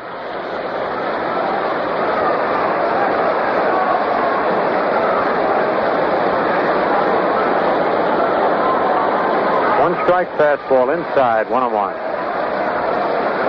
Cleveland scored 2 in the first. The Yankees scored 6 in the bottom of the second, and the Indians came back with 4 in the top of the third. And that's the way it stands now, 6-6.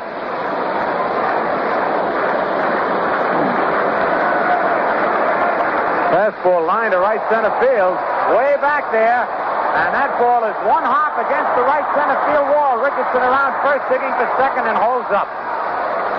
And that's a lot of power for little Bobby Richardson in the opposite field.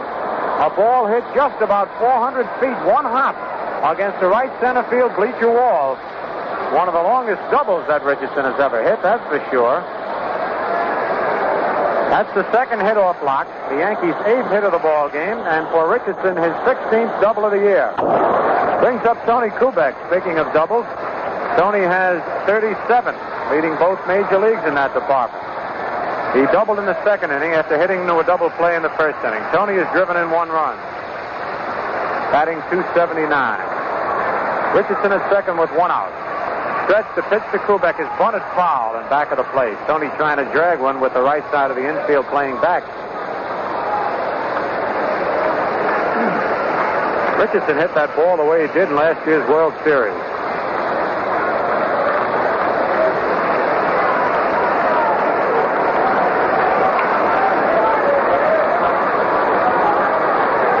On deck, Roger Maris.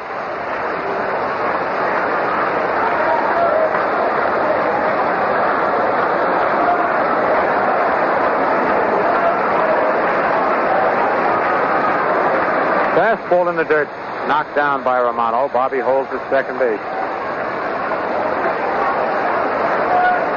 In last year's World Series, Richardson had 11 base hits, 2 doubles, 2 triples, 1 homer, and 12 runs batted in. He broke records that have been held by sluggers like Babe Ruth, Lou Gehrig, Yogi Berra, Joe DiMaggio. Fantastic series. All right, ready for the 1-1 pitch. A foul out of play in the upper deck and back of third.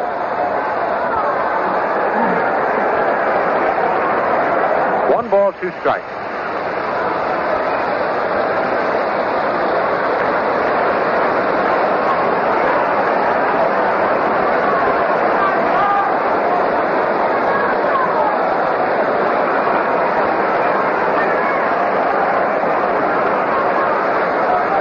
Good thing the Yankees have an off day tomorrow.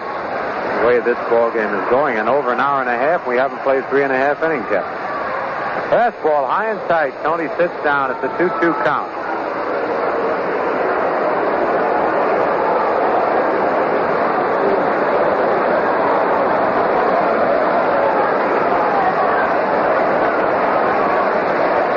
One out, and Richardson leading off second.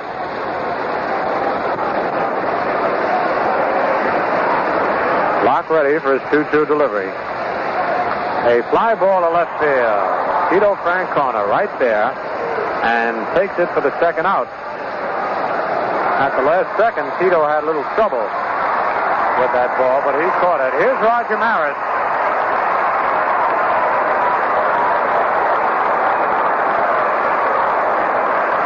Roger fly to right field in the first inning, singled between short and third in the second inning to drive in 2 runs, giving him a total of 132 RBIs.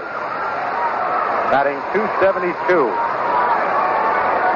56 homers. On deck, Mickey Mantle. Stretched by Locke. Pitch outside, ball 1. When Roger gets a base hit to left field, it's almost as exciting to see him hit a home run. Very seldom does he hit a ball to the left of second base.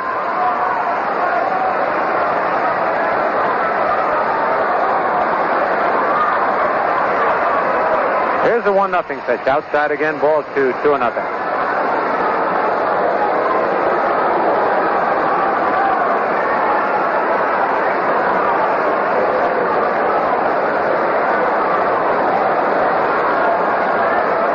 Richardson at second now has 160 base hits on the year. That's the eye for Yankee hitters.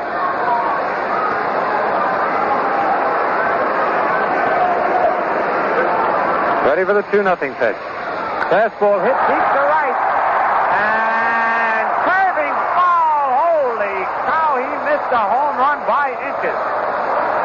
Roger Maris hit a ball that just missed hitting the foul pole for number 57. Roger never left the batter's box, trying to use a little body English. And what a line drive he hit. Oh, man. Oh, that was close.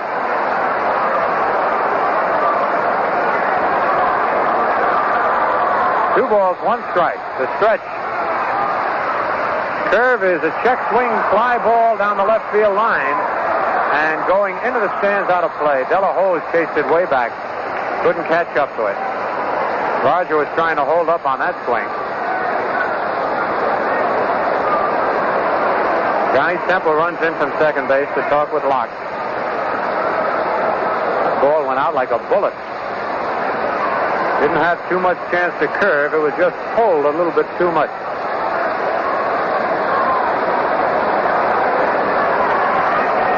2 balls, 2 strikes, 2 out. The score tied 6-6. This is the bottom of the 4th inning.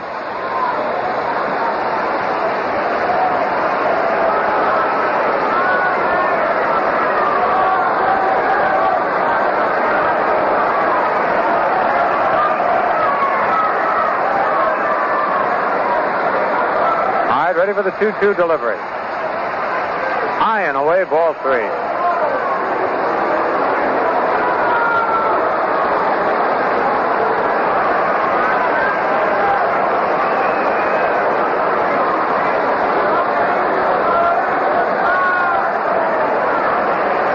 The payoff pitch to Maris. Here it is, and it's a curve fouled in back of the plate. Curved him 3-2.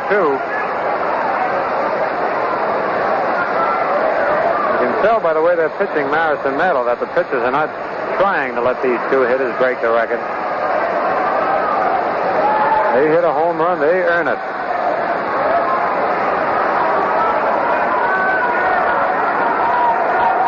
Again, we'll have the 3-2 pitch. Curve, he checked his swing. It's low inside, ball 4. Romano started to walk off the field. And that'll bring up Mickey Mantle, who tripled and scored in the 2nd inning, walked also in the 2nd inning as he came to bat twice in 1 inning. Mickey batting .326. Maris at first, Richardson at second. That was Maris's 83rd walk of the year.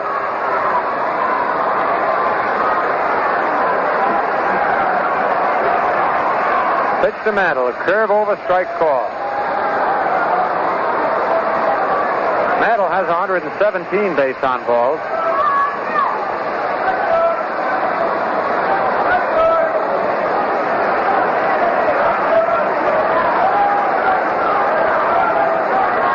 Deck, Johnny Blanchard. Pitch to Mickey, a ground ball to second. Temple up with it. Throws to Vic Power for the out. So for the Yankees in the bottom of the 4th, no runs on 1 hit. No Indian errors, 2 men left. At the end of 4 full innings, it's Cleveland 6 and the Yankees 6. And right now I'd like to mention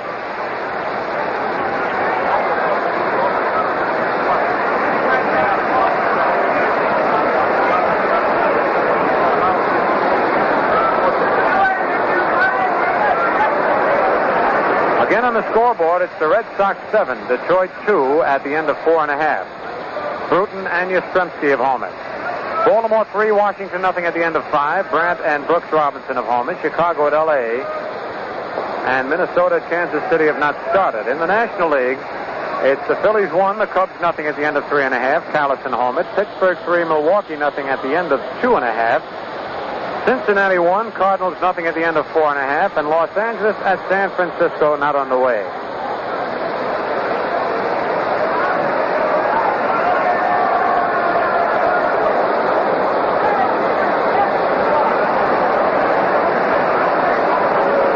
For the Indians, Willie Kirkland will lead off. Kirkland singled to center to drive in a run in the 1st inning and fouled out to the catcher.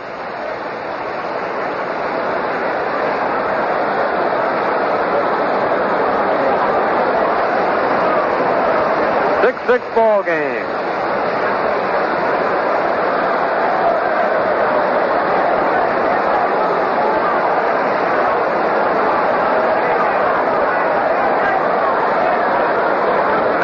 Ground ball to first base. Gorin backhands it.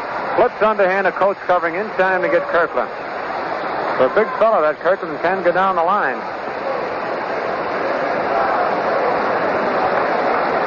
And that'll bring up Vic Power, who doubled to left field and then hit a 3-run homer to the opposite field in the 3rd inning. It was only Vic's 5th homer of the year,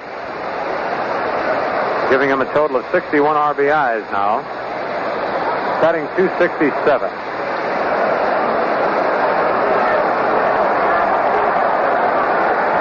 Pitch low and away, ball 1.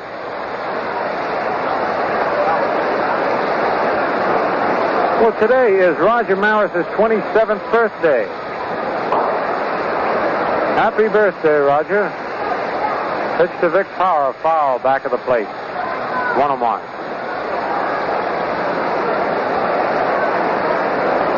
Man, what a career he's got ahead of him. Just 27 years old.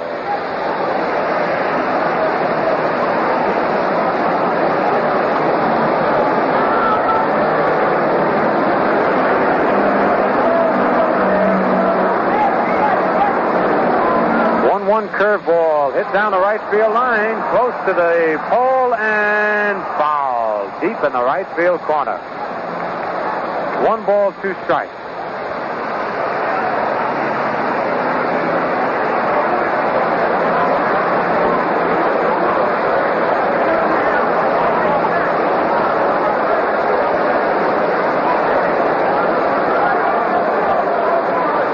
One ball, 2 strikes, 1 out, nobody on.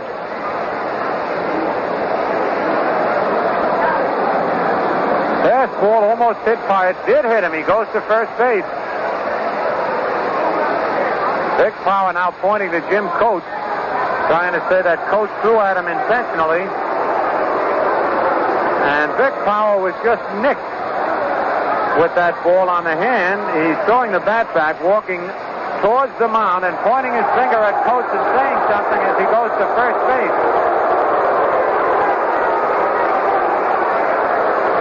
And Jimmy Dykes now wants to talk with Frank Umont.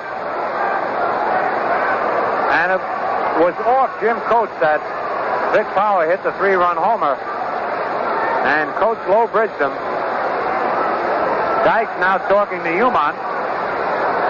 You know, if it is determined that a pitcher threw intentionally at a hitter, he can be given a stiff fine and suspended. And Vic Power is not too happy at first base. And he has made no bones about it.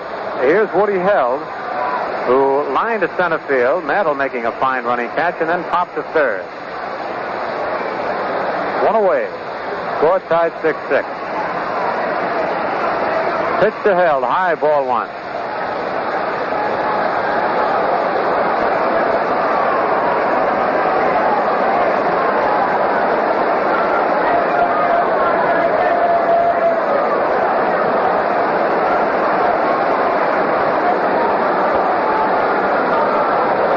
Quick throw to first, Power back.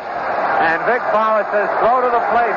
He points into the plate to Jim Coates. And Vic Power now arguing with first base umpire Joe Linsalata. Coates throws over there, but Vic had his foot on the bag.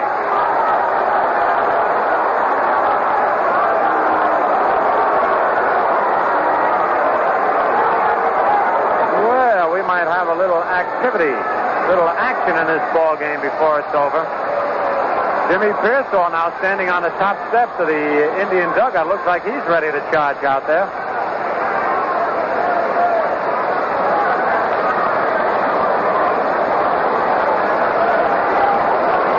I'll tell you one thing, if they have a rhubarb, I'm in the right spot up here. I've been in a few of them. All right, here's the stretch. Curve is high, ball 2, 2-0. Pearsall now yelling out to Coates.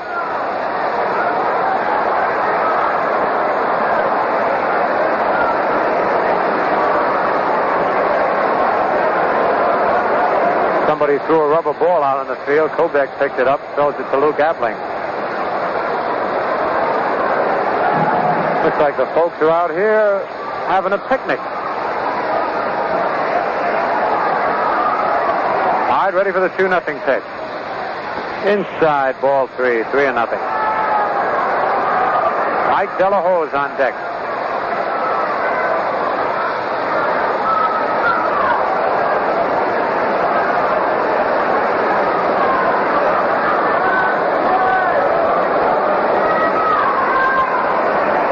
The 3-0 delivery. High inside, ball 4. Held walk. Vic Power walking slowly to second base. And Pearsall is waving a towel at Coates and trying to get Jim's attention. Ralph Houck is going out to the mound now.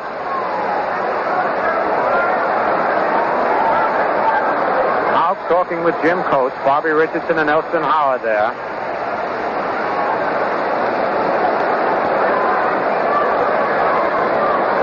And Ralph's going to leave him in. He's telling Coates to never mind the riding from the opposing team, but to concentrate on the hitter. One away, runners at first and second. Score tied 6-6 in the top of the fifth. The batter, Mike Delahose, fly to center and single to center.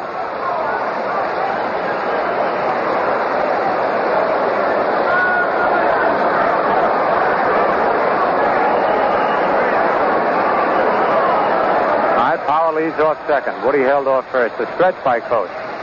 Curve ball is high and away, ball one. Pearsall still waving the towel.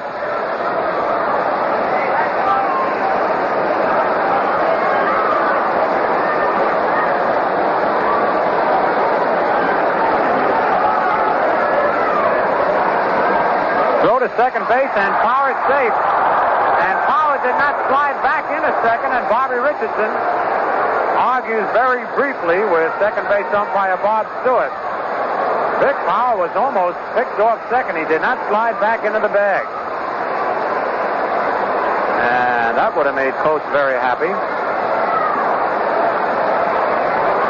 Vic's taking a big lead down there. Here's the 1-0 pitch. A ground ball to third. Boyer steps on third, throws to first, double play.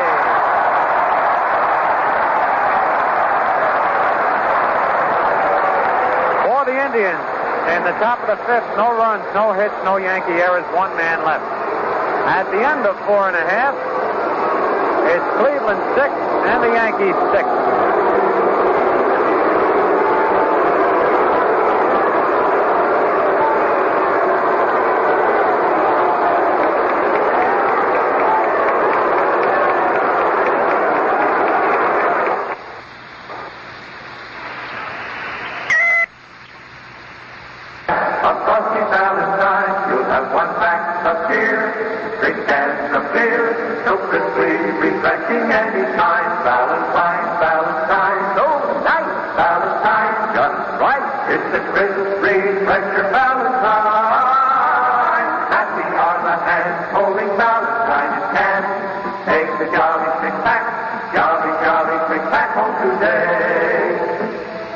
Next time, take along a six-pack, a jolly six-pack of Valentine beer. It carries with ease, cools in a breeze, and best of all, it gives you 6 icy cold cans of the crisp refresher. Take along a six-pack, jolly, jolly six-pack of ice cold Valentine beer. While Bobby Locke was loosening up, Jimmy Dykes hopped out of the Cleveland dugout to talk with Frank Umont once again. For the Yankees, Johnny Blanchard leads off. Blanchard, who was up twice in the second inning, homered with Mantle at third base and then flied to center field.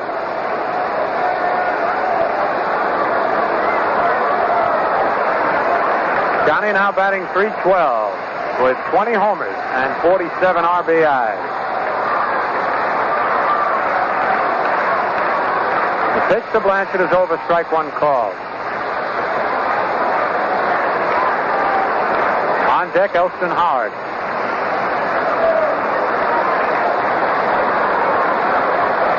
Fastball low, 1-1.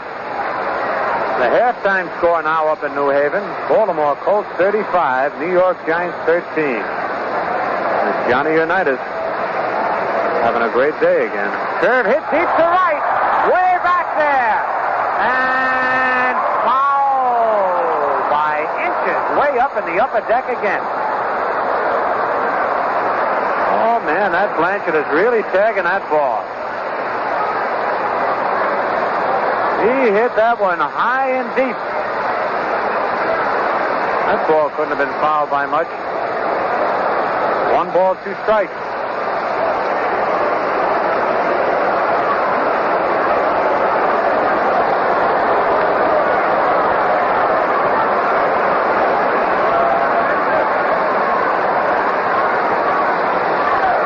Curve way outside, 2-2.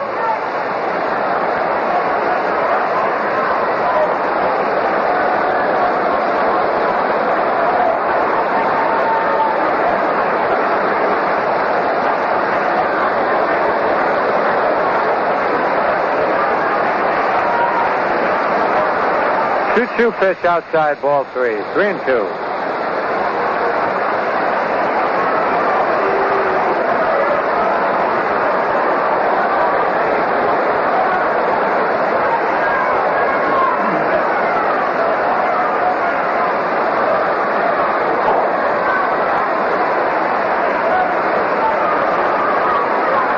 Count on Johnny Blanchard. Bobby Locke completely soaked through his uniform with perspiration. Now the payoff pitch to Blanchard. A foul coming near the Indian dugout. Romano chasing it, but he can't get it. Bounces on top of the dugout and then way back in the seat.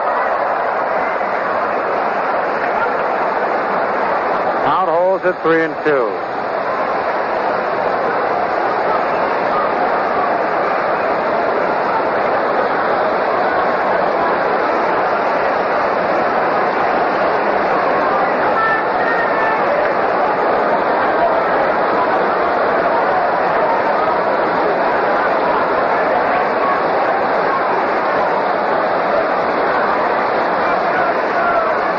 Ready again for the 3-2 pitch.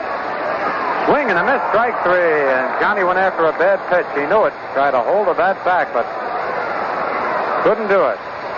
Strikeout number 3 for Locke. That'll bring up Elston Howard. Howard struck out in the second inning, bounced to third in the third inning. Kelly now batting .360.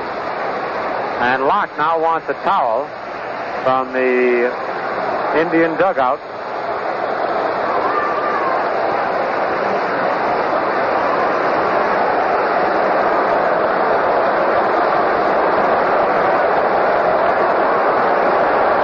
Are getting on somebody out there.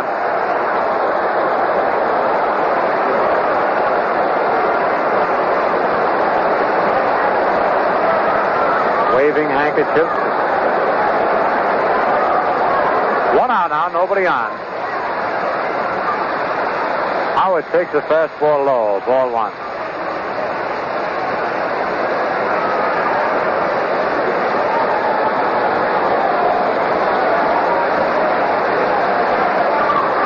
Another fastball outside this time, ball 2, 2-0.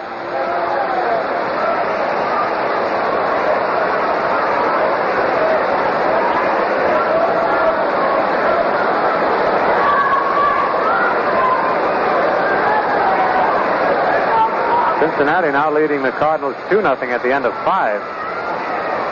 And the Red Sox leading Detroit 8-2 at the end of 5. Los Angeles and San Francisco just getting underway.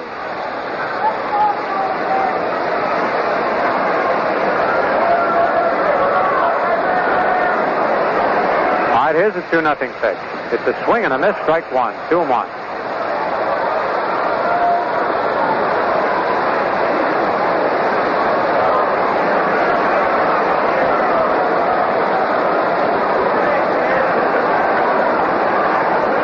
On deck, Bill Scarron. Fastball hit over the pitcher's head and back a second. Held up with it. Throws to first. In time to get Howard. Nice play by Woody Held. Had to throw that ball off balance. 2-way, and here's the Moose, who doubled a deep right center field in the second inning, hit back to the box in the third. Scarron has scored once. 2 out in a 6-6 ball game, last of the 5th.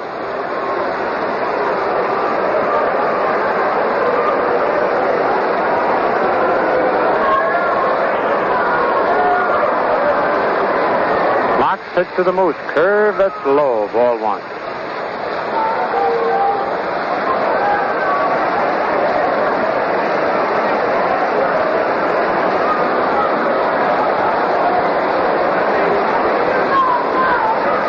Change-up curve hit. Backhanded by the third baseman. A long throw. In time for the out. And Mike Delahouse pulled a cleat Boyer as he slid on his knees and backhanded Scarron smash over the bag. And threw a strike to first base. So the Yankees go down in order in the bottom of the 5th, 0 across. At the end of 5 full innings, it's Cleveland 6 and the Yankees 6. And right now, some important news for all bowling fans in the area. From September 9th through the 17th, the Long Island Fair will have a new special feature this year. Valentine, along with AMF and the Long Island Daily Press, will sponsor the Long Island Pro-Am Bowler Fair. Here, the nation's top professional bowlers from the famous Valentine Bowling Classic, fellows like Wrongfoot, Lou Campy, Lindy Faragalli, and other well-known pro bowlers, will bowl against 100 amateurs picked at random. Now, the amateurs will get 100% handicap from the pros. These fellows can really bowl, and it's a great chance to study their techniques. On top of that, it's a lot of fun. So be sure to attend the Long Island Fair at the Roosevelt Raceway and Exhibition Center in Westbury, Long Island. Don't miss the Valentine Bowling Classic Bowlers in action. Right now, let's pause for station identification.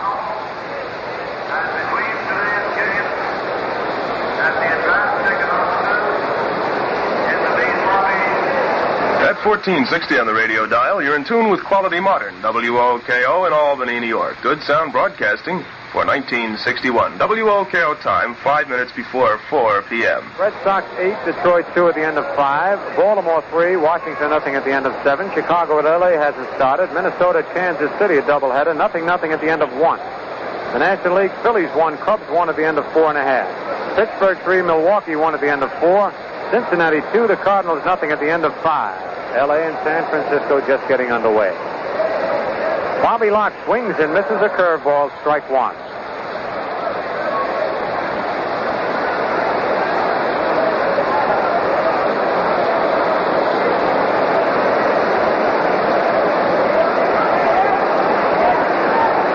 Locke's been up once, bounced to the shortstop. Fastball is low. 1-1 a Locke.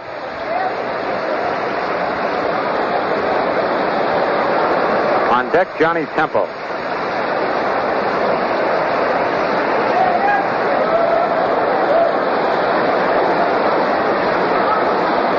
One curve, low outside, ball 2, 2-1.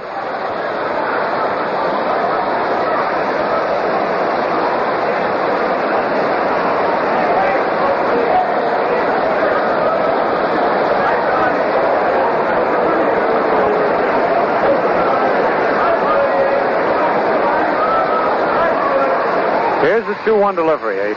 Well, look out, the bat went into the seat. I don't know whether it hit anybody, but that bat went back at least 7 or 8 rows into the box seats in back of the Cleveland dugout. And it did not hit the seats. We could not hear any noise. It hit somebody.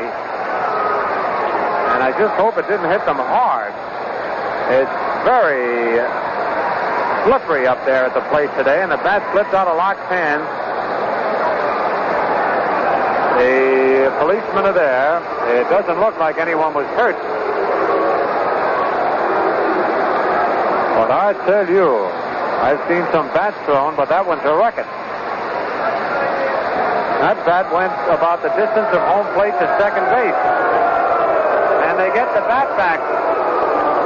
But I believe they should give him another bat. That's like a foul ball being hit into the stands. They're entitled to a souvenir, more so if you're hit by a bat than a baseball. I think they're looking for a bat that nobody uses too much and will give it to the fan.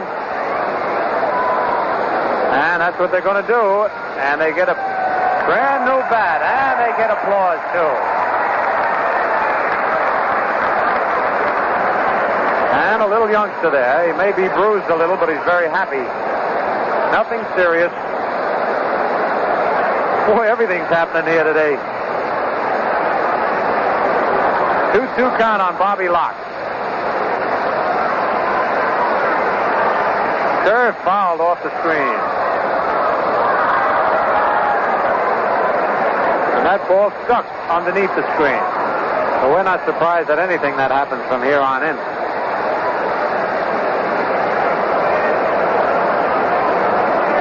Still 2-2 with nobody out and nobody on. In the top of the 6th, score tied 6-6. Again, Coach 2-2 delivery. It hit his bat, goes fair down the first base line. Skowron picks it up and tags Locke for the out. Locke was trying to get out of the way of the inside fastball. And the ball hit his bat, went right to the moose. That'll bring up Johnny Temple. Doubled in the first inning and scored. Struck out in the second, walked in the fourth.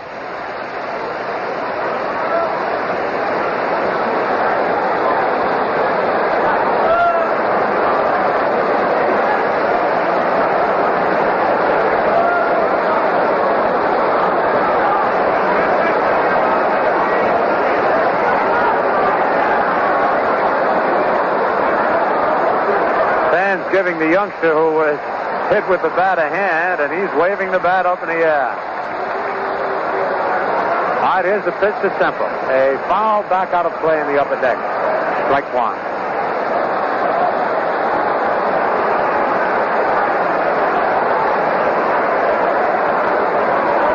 It must be a frightening feeling to see a bat come sailing towards you. Don't know what to do. You can't catch it like a baseball. One strike curveball foul back in the lower deck.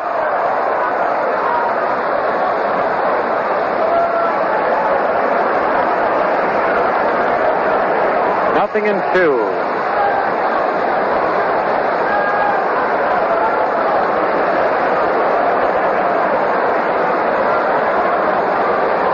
Two-strike pitch, high and tight, ball one.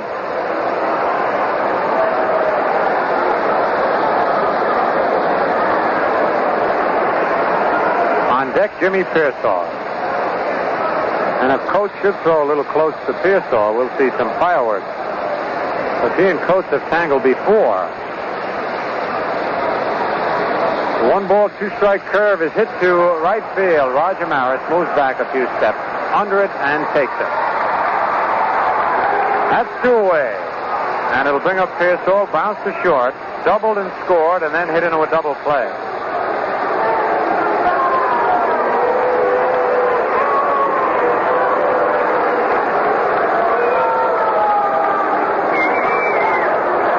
Pearsall was digging a hole in the batter's box while Umont was trying to clean home plate. All right, here's the windup. Pitch to Pearsall, high inside, ball one. Jimmy gives Pearsall the look and starts talking to him. It was really not that close. Pearsall seems to be closer to the plate than his normal stance. He's swinging the bat back and forth and talking to Coach at the same time.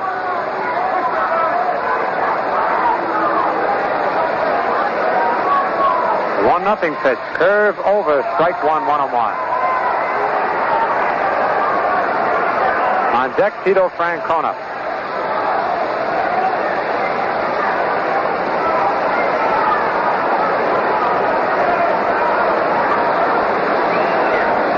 Here's the 1-1 pitch. Another curve, foul back off the screen. 1 ball, 2 strikes.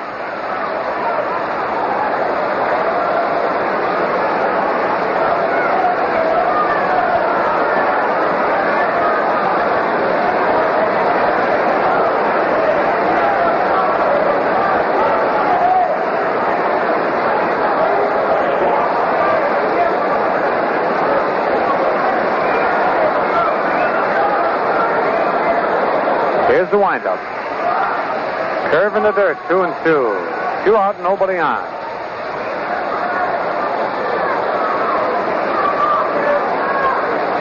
Ball players from both benches are picking their opponents in case of a free-for-all. They do that jokingly. That's Cromartie looking over in the Yankee dugout. Here's the pitch. It's foul back in the upper deck.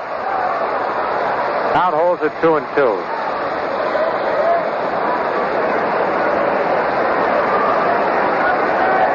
Pretty good idea, though.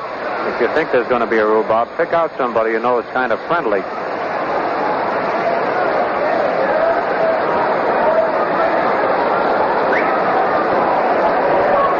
Trouble is, in a fight, too many of the opponents would pick me. Good thing I could run. Tell you that.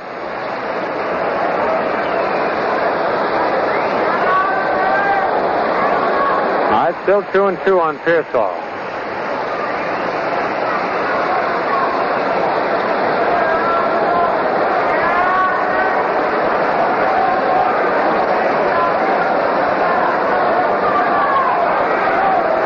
His 2-2 pitch. Swing and a miss, strike 3. He struck him out. And the Indians get down in order in the top of the 6th inning. Nothing across. At the end of 5 1/2, it's Cleveland 6 and the Yankees 6.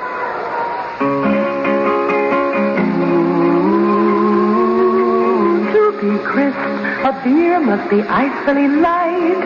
Ooh, icily light. With true lager flavor, precisely right. Ooh, precisely right. Lively golden, crystally clear, the crisp refresher. Crisp refresher. Valentine beer. Pleasure is the purpose of the crisp refresher. Your first swallow and everyone to follow is light and crisp and golden. So pour pleasure. Pour today's Valentine. So clap your hands, tap your feet, snap your fingers, and ask the man for Valentine, the crisp refresher, Valentine beer. Since 1840, America's finest.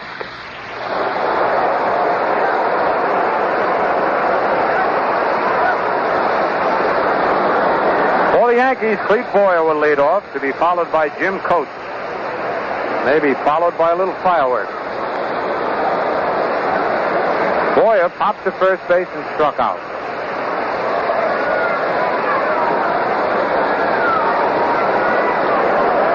Score still tied 6-6.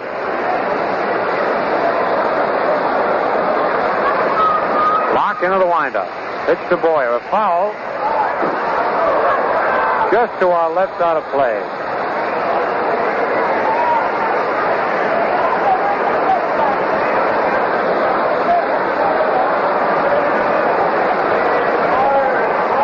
Locke comes back with a curve that's fouled in back of the plate, picked up by Romano. 0-2.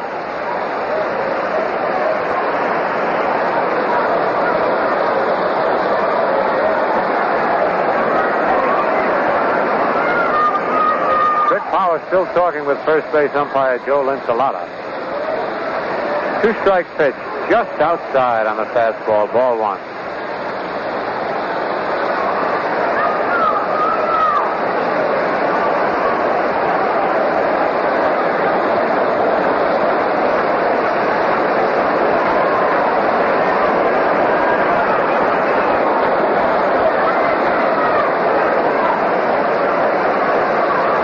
The 1-ball, 2-strike curveball is low inside, 2-2.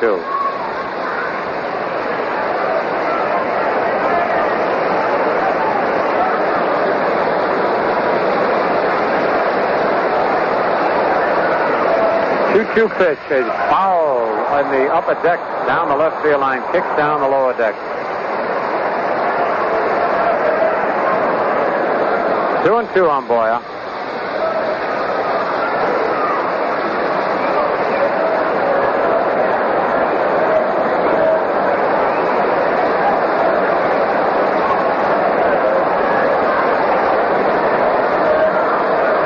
Bobby Locke's uniform is really soaked. It must be heavy out there. Now he wants a new baseball.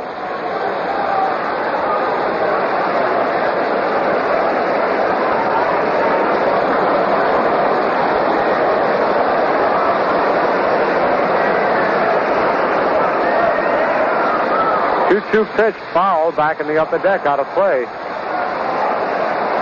I tell you, on a day like this, a pitcher can lose easily 10 pounds and as much as 15 or 17.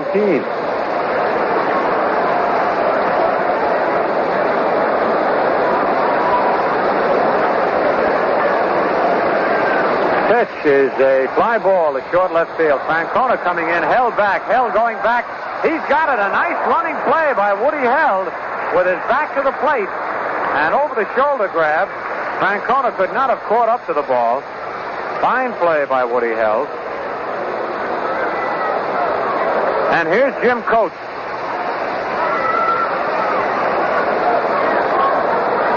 Coming up to the plate.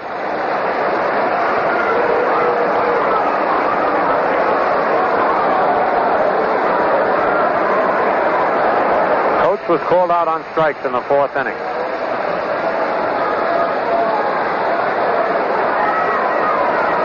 One out, nobody on, and now Locke wants to talk with Romano.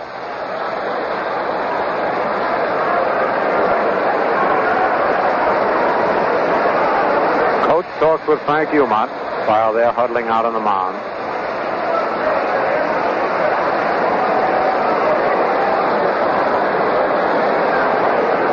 Now we're set to go.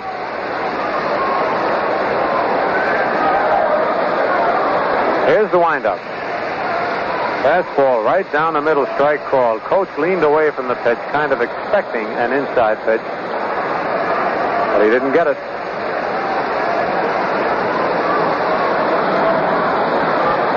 There's one almost hit him, and he jumps out of the way, and it rolls back to the screen.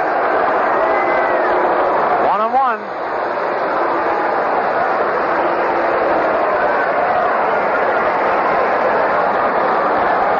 And Frank Umont looking at the ball, talking with Romano, and warning Romano to warn his pitcher not to come too close to Mr. Coates.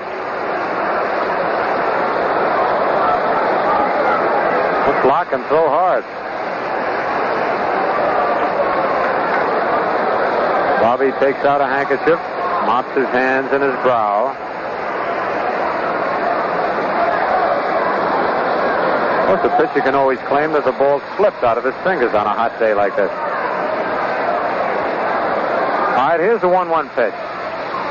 A little bit low. Ball 2, 2-1.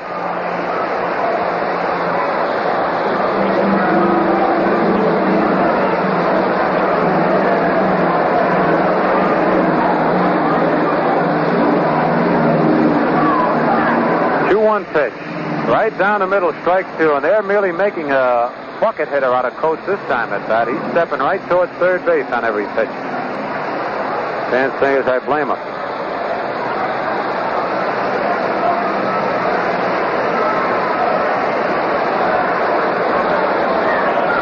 The 2-2 pitch. He swings and misses strike 3 at a low curve ball. Fourth strikeout for Locke. It's 2 out. Here's Richardson, who's 2 for 2. He walked, singled, and doubled.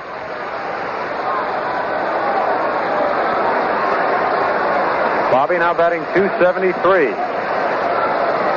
6-6 to score here in the bottom of the 6th.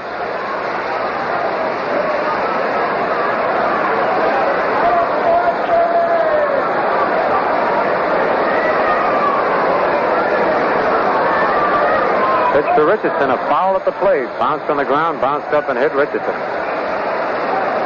1 strike.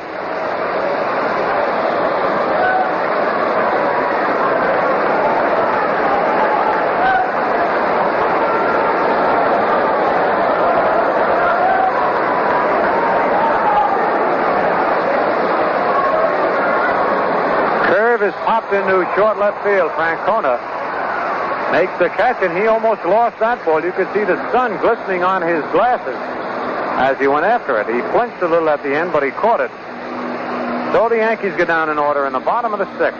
Nothing across, and at the end of 6 full innings, it's Cleveland 6 runs, 10 hits, no errors. The Yankees 6 runs, 8 hits, and no errors.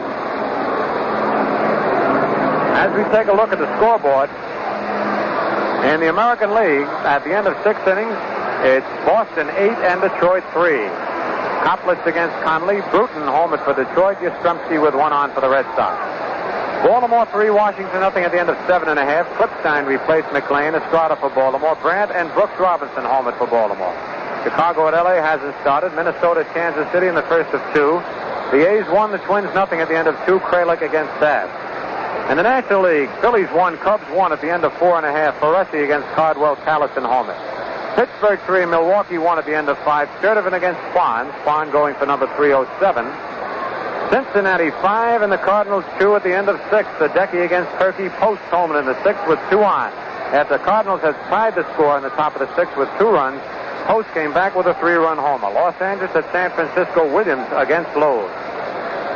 Well, we're all set to go here in the top of the 7th of this tie ball game, and ready to go. Carry the rest of the way, Mel Allen.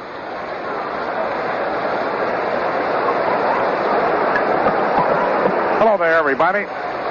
We're ready now for the 7th inning, with Tito Francona leading off for the Indians, Johnny Romano on deck, and Willie Kirkland to follow. Score tied 6-6.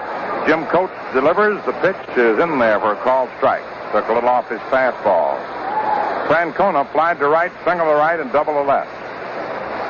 The numbers 3, 4, and 5 hitters in the order. First up, Coates in relief of Ford. Comes in now with another half-speed pitch, which is outside. Ball 1, 1-1.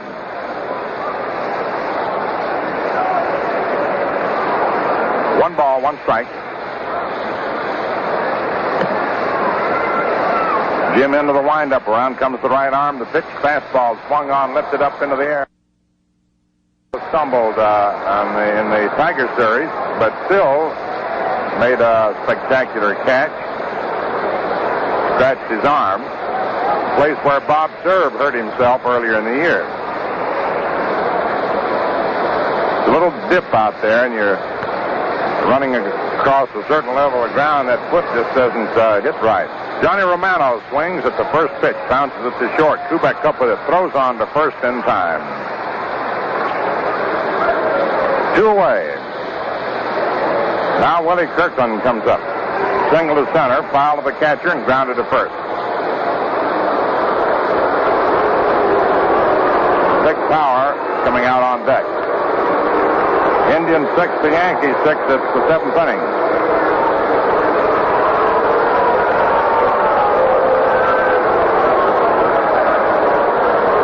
Jim Coates into the windup. In comes the pitch to the left-hand batter. It's over. Strike 1. 0-1.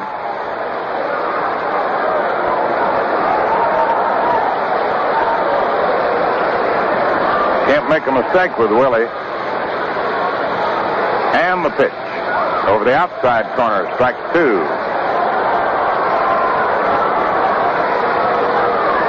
Open stance. Good solid full hitter with power. 6-all, 7th inning. Now the 2-strike pitch. Fastball misses. Low and away. 1-2. 1 ball, 2 strikes.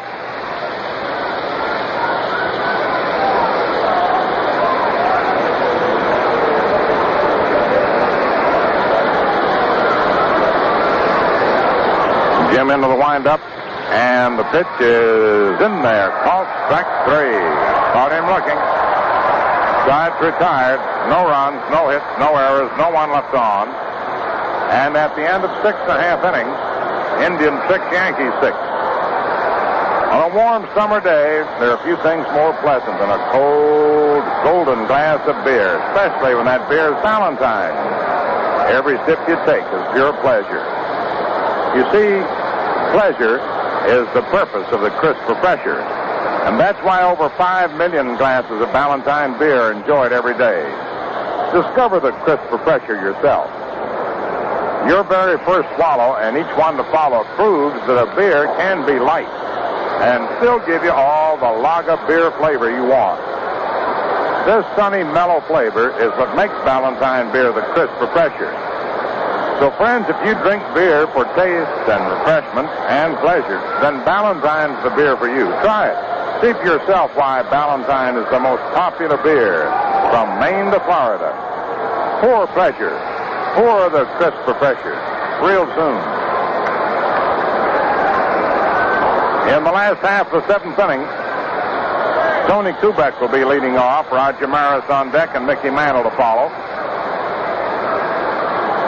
For any late tuners in, the Indians scored 2 in the first off Ford, and after the Yankees had knocked out Barry Latman with a 6-run attack in the second, including a home run by Johnny Blanchard following Mantle's leadoff triple.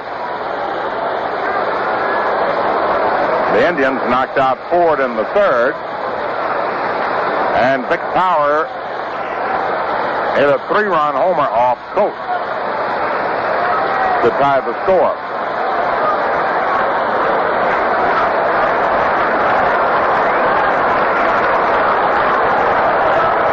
Kubek grounded to second into a double play.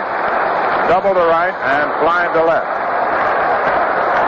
Bobby Locke, who has been in there since the second inning with 2 outs in relief of Latman, into the windup. The pitch is high and away. Ball 1.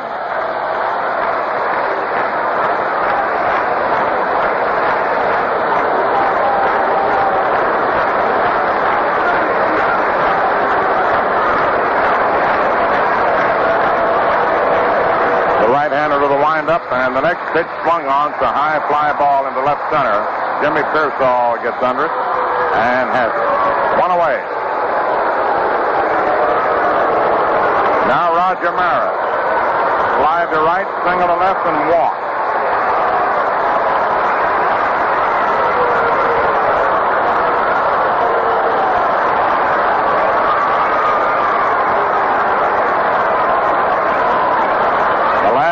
thought Maris just missed a homer. Rocked one the third deck foul a little bit. Pitch is way high. Ball one.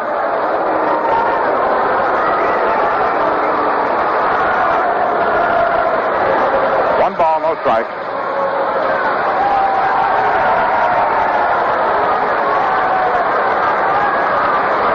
Right-hander Bobby Locke to the windup. The pitch. And Maris swings and lifts a high pop. Foul. As Vic Power comes in for, and he has it. 2 down. Now coming up is Mickey Mantle, who tripled in the second inning and walked all in the same inning, and then grounded the second and the fourth, batting .325. Indians 6, Yankees 6, 7th inning.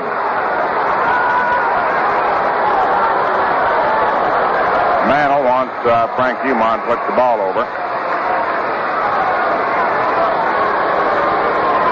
He leads it in the game.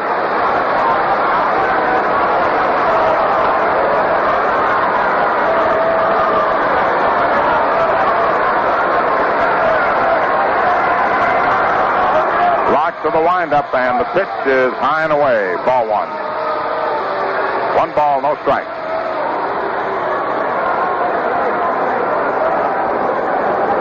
Bobby Locke ready. 2 down, 7th inning, 6-6.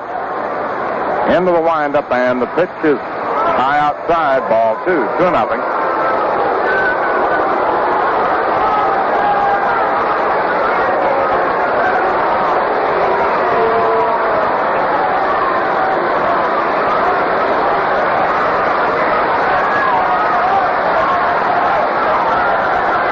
Two balls, no strike. Now the pitch. Change up is high, ball 3. 3-0. Mantle looks at Cressetti, sees he's got a green light.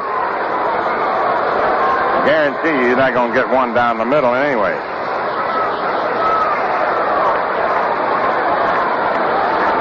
Three balls, no strikes, 2 outs. 6-6, 7th inning.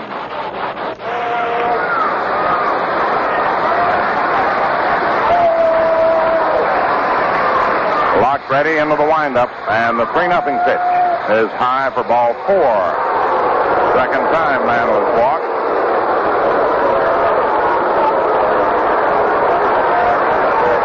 Mickey gets to walk. His second of the game and 118 the season. Now Johnny Blanchard hit a home run in the second inning. Flied to center all in the same inning. Struck out in the 5th.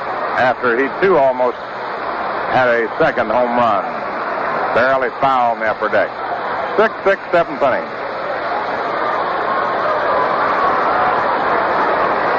Bobby Locke to the stretch. And time has been called. And somebody takes a swing at Pearsall. 2 men take a swing at Pearsall, and he goes after him. And the police are after them.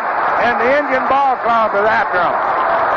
2 kids went out and took a swing at Pearsall and the whole Indian Ball Club, and the police are out there, and they got him.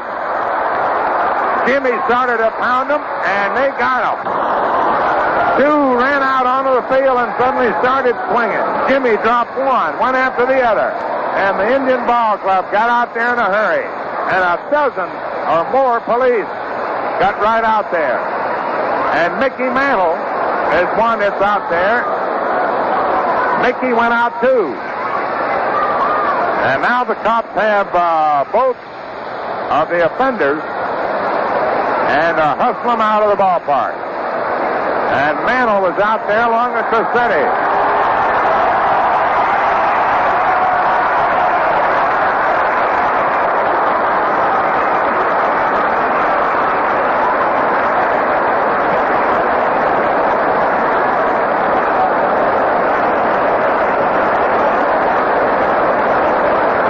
I think someone of the 2. Have we got any? You got any field glasses here? I think Pearsall may have suffered some abrasions Wally Bachman's going out, but Jimmy is surrounded.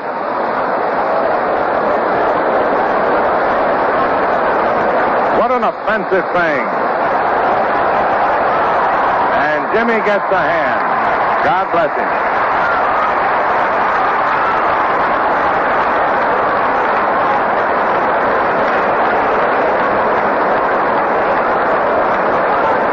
I'll tell you this.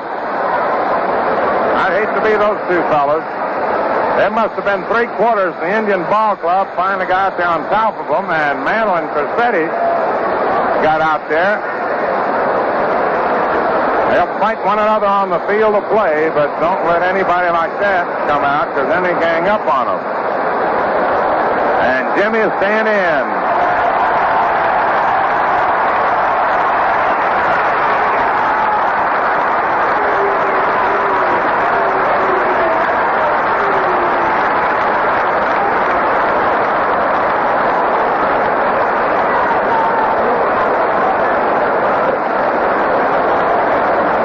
Jimmy just lost his father, this past week. You knew that this had to happen someday, something like that.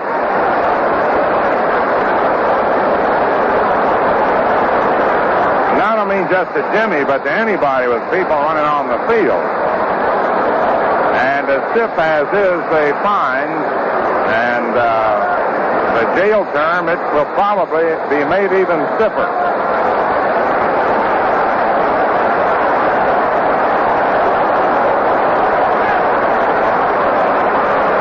Just all of a sudden, I would say they look to me like about from over 100 yards away, I'd say somewhere around 21 to 25 years old.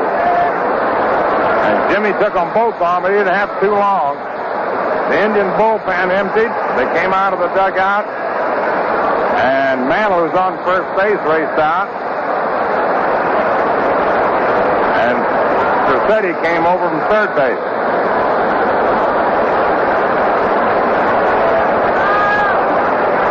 Well, it's been a wild day. But you just can't win. Let the players play their game. Here's Johnny Blanchard up, 2 down. Mantle on first.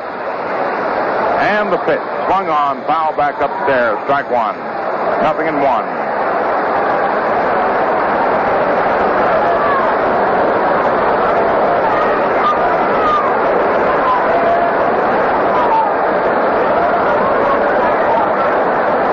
Fans are still buzzing over that incident. I don't know why it happened. No balls, 1 strike. Bobby Locke ready, and the pitch. Way outside, almost a wild pitch, 1-1.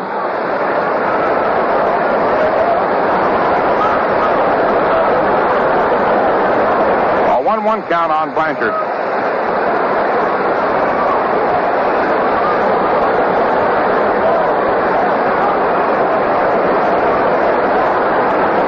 Stadium police moved faster than ever. I mean, they just came out of everywhere. Throw to first, almost a wild one. Vic Power jumped up to grab it. Mantle was standing on the bag. 6-all, 7th inning with 2 outs. Bobby Locke ready, and the pitch swung on. There's the drive to deep right center. And that ball is going to be caught by Pearsall. He took a home run away from Blanchard. How about that? He leaped up and took a home run away. Listen to hand for Jimmy.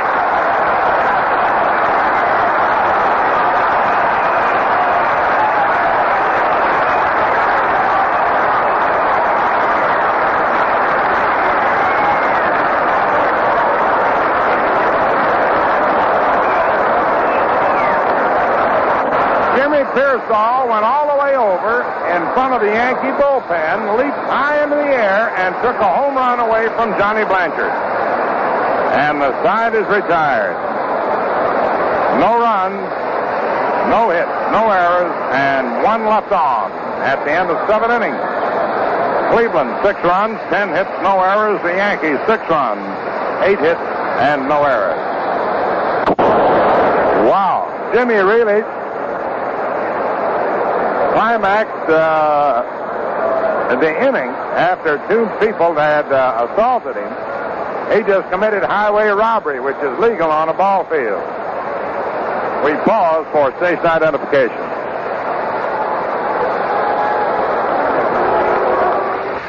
Good sound broadcasting for 1961. This is Quality Modern, WOKO, Albany, New York, your Yankee baseball station. The time, 29 minutes past 4 p.m.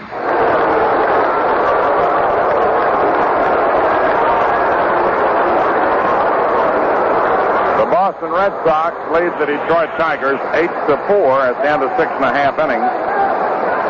Baltimore 3, Washington nothing at the end of 8. Kansas City 1, Minnesota nothing, end of 2.5. National League, Chicago 6, Philadelphia 1, end of 6. Pittsburgh 3, Milwaukee 1, end of 6.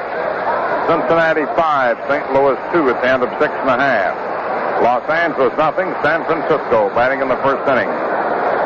Now to the 8th, 6 all, and the 6th power. Jim Coates to the windup, and the pitch is swung on, lined out into right center for a base hit. Maris takes it on a hop and tosses back into Richardson. Power double to left, hit a 3-run homer off Coates in the 3rd. Was hit by a pitched ball in the 5th. Opens the 8th with a single to right. That brings up Woody Held with Mike Delahose on deck.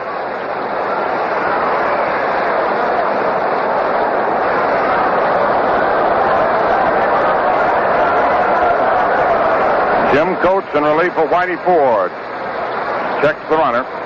Here's the pitch, and Held started to bunt and takes it for strike.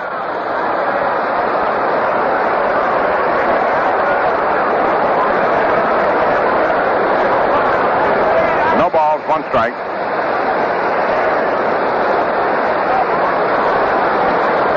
Boyer shortened up at 3rd. Jim Coates tosses easily over to first.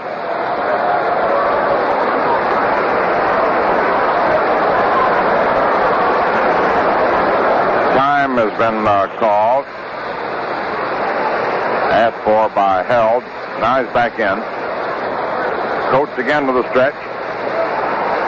And the pitch. Swung on and missed. Strike 2. They switch.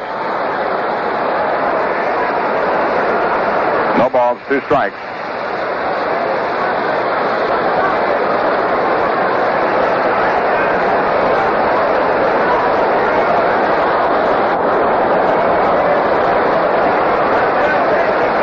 Ready. Now the pitch, and it's outside. Ball 1, 1 and 2. A let-up curve just off the plate.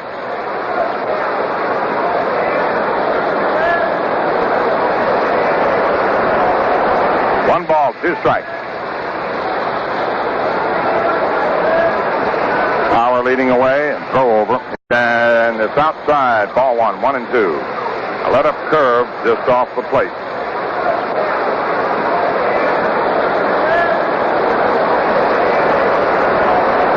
One ball, 2 strikes. Power leading away and throw over. He's back.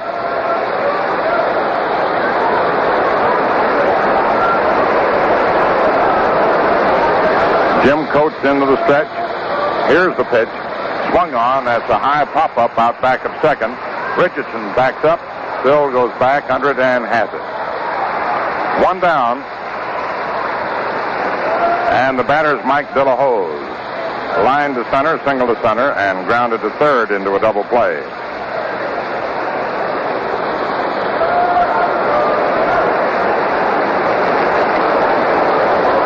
The Indian bullpen is busy, so is the Yankee bullpen.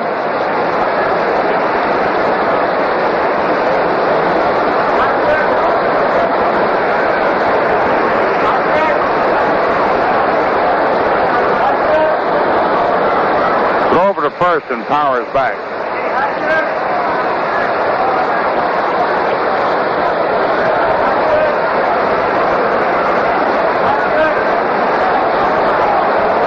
The pitch is high for a ball. 1 ball, no strike.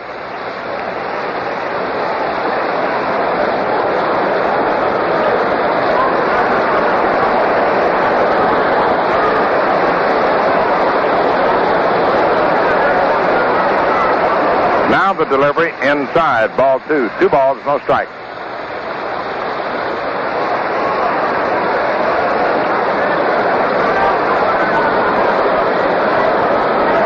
A 2-0 count.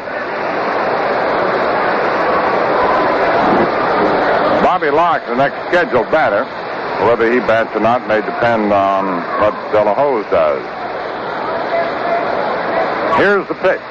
Swung on and fouled off to the right of the plate, out of play. 2-1.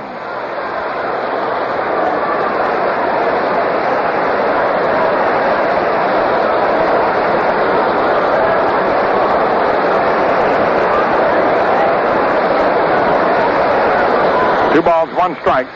6-6, 8th inning. 1 on and 1 out for the Indians. De La Hoz, the right-hand batter. Power moves off first.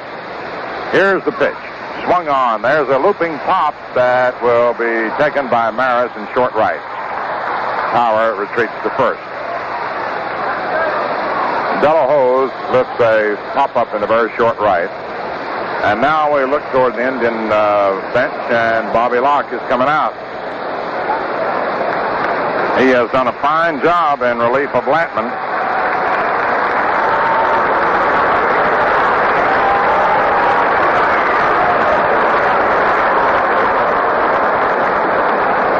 Locke has just given up 2 hits.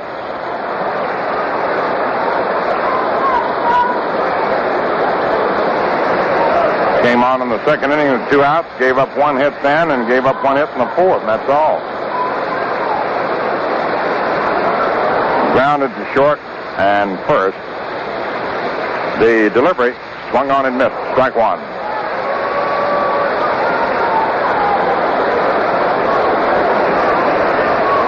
Johnny Temple is on deck.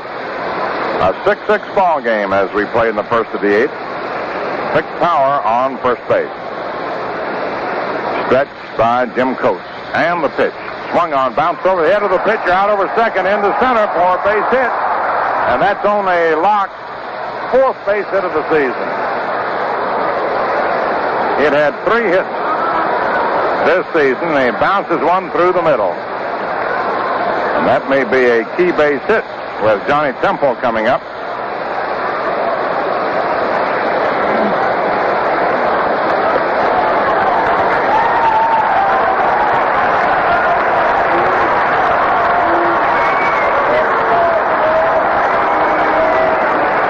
Here's Johnny Temple. Double to right center, took a 3rd strike, walked and flied to right. Runners on first and second, 2 down. The pitch to Temple, swung on, hit sharply to short. Kubek up with it, flips on to Richardson to the force out at second, blocked. The side's retired. No runs, 2 hits, no errors, 2 men left on. Stand at 7.5 innings. Cleveland 6, New York 6.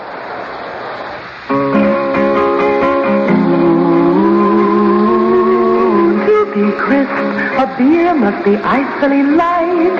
Ooh, icily light. With true lager flavor, precisely right. Ooh, precisely right. Lively golden, crystally clear. The crisp refresher. Crisp refresher. Valentine beer. Pleasure is the purpose of the crisp refresher. Your first swallow and everyone to follow is light and crisp and golden. So pour pleasure. Pour today's Valentine. So clap your hands, tap your feet, snap your fingers, and ask the man for Valentine. The crisp refresher, Valentine beer. Since 1840, America's finest.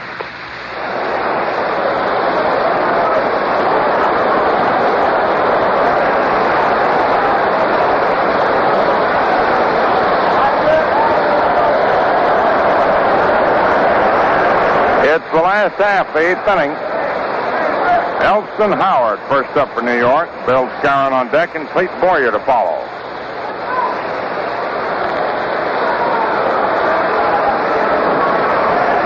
Score tied at 6-6. And if anyone just tuned in or just got in the car driving along, no M&M homers.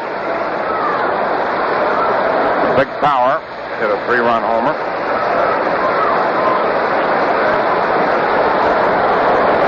Johnny Blanchard hit a 2-run homer. Elston Howard, nothing for 3.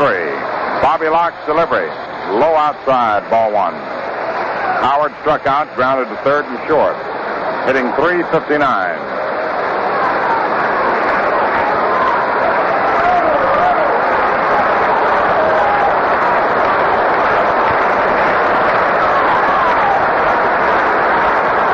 Latman and Ford were the starters. Locke, the right-hander, into the windup, and the pitch is low again, ball 2. 2-0.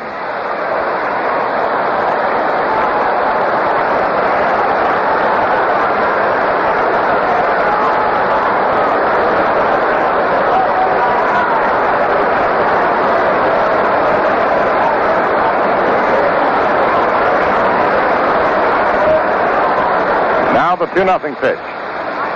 Right in there, 2-1.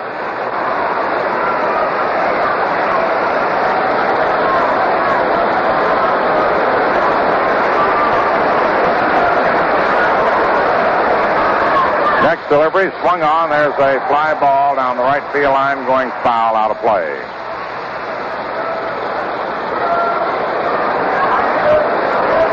A 2-2 count.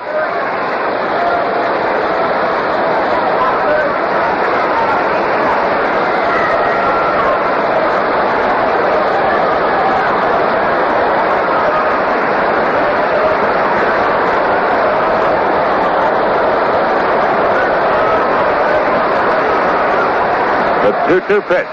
Swung on, hits out back through the middle for a base hit. Kershaw up to the ball, tossing it back in. Elston Howard singles to center of the open 8th inning for New York. The Yankees' second hit since the second inning. They got all their runs and 7 of their 8 hits in the second inning. They got 1 hit in the 4th and now 1 in the 8th. Bill Skowron, double to right center, hit to the box and grounded to third. Bobby Locke into the stretch. And the pitch. High and inside, ball 1. Ellie has hit safely in his last 8 games. 6-all, 8th inning. Locke throws a lot of sinkers. That's what he'd be throwing up there to Moose. He's ready. And the pitch is inside. Ball 2. 2 balls, no strikes. And now out of the dugout comes Jimmy Dykes. He may figure, we'll see what he figures. May figure Bobby, who has pitched brilliantly on this hot day since the third inning with 2 outs.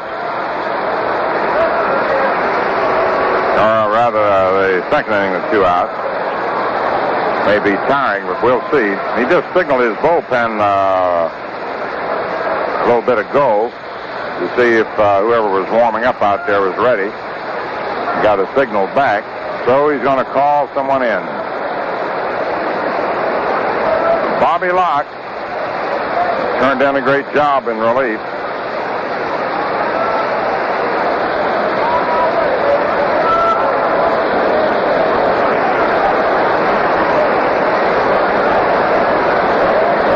Pitching 5 1/3 innings.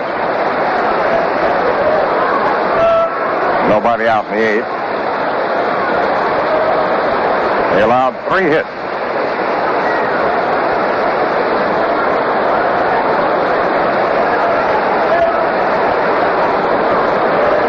He walked 3 men and struck out 4.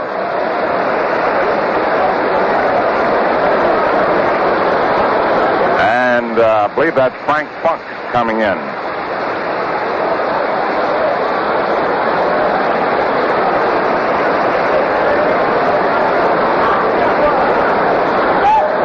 Locke, in Jimmy Dyke's judgment, just simply has begun to tire. So Frank Funk will be coming in.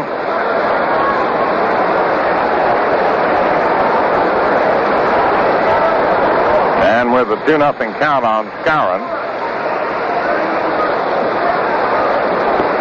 in the event he should walk, that walk would be charged to the outgoing pitcher, Locke. Whatever else happens is charged to Funk. A hand now for Bobby Locke.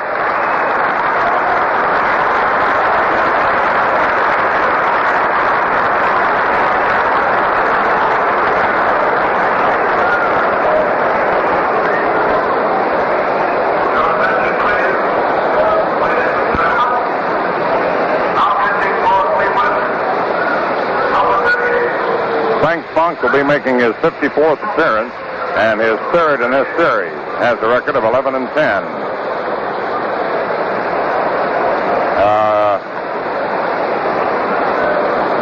Yesterday was charged with a defeat.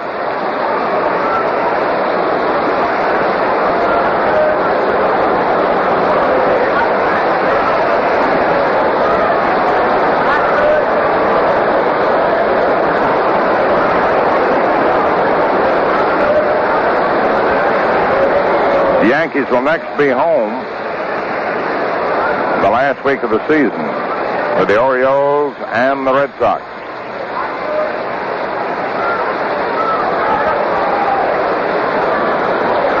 The Red Sox lead the Tigers 8-4 in the 7 innings, and Baltimore defeated Washington 3-2, staving off a 7th to 9th inning rally of 2 runs.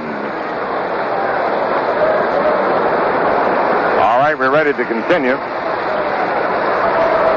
Frank Funk, who has a good assortment of fastballs, curveballs, change of pace, into the stretch.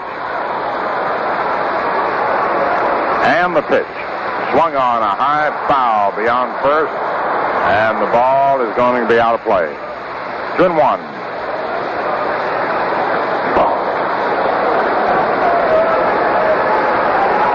There's a spot where a batter had his mind made up to be swinging. He figured with the count 2-0, pitcher is going to have to get the ball in the strike zone. 2-1 now.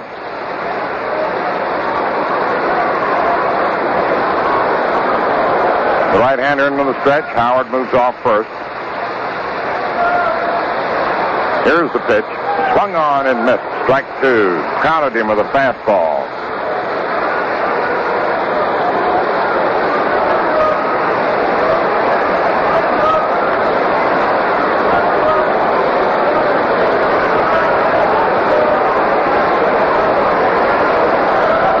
Two balls, 2 strikes. The right-hander ready.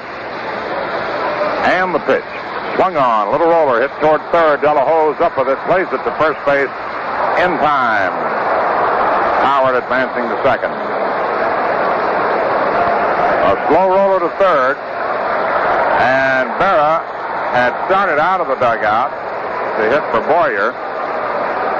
He went right back in. Maybe he went to get another bat.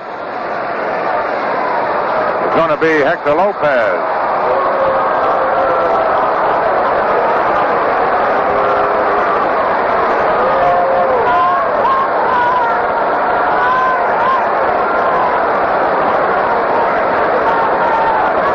I think Ralph Howe quickly figured what could happen anyway if Lopez does nothing. If you put Berra up with first base open and walking.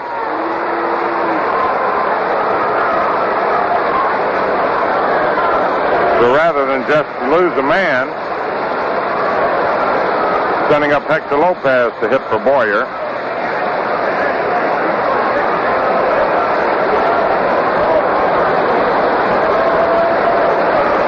Now they have to pitch to Lopez.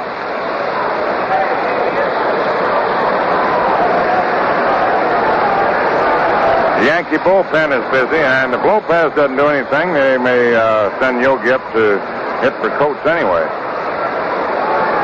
And they could still walk him if they wanted to. But here's Lopez up with one away. 6-all, 8th inning, and the pitch. Swung on and missed. Strike one, 0-1.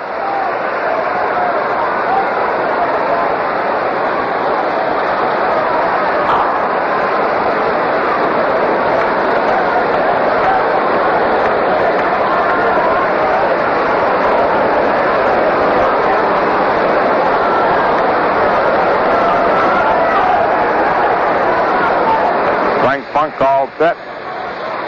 And the pitch. Swung on and fouled off to the right of the plate, out of play.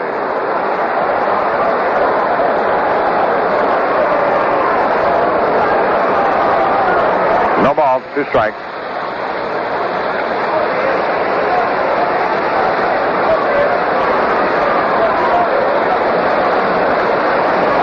One away in the 8th inning, 6-all.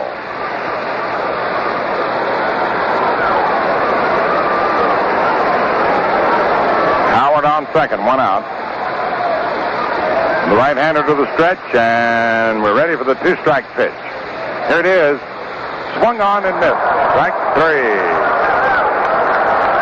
So Hector Lopez strikes out. Now Bob Serv's going to come up and bat for Coates.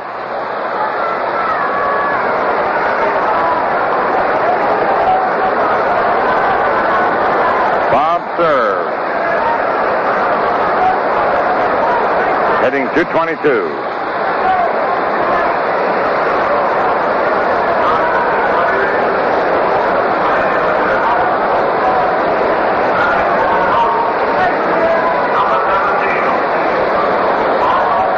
Johnny Romano out to talk to Frank Funk.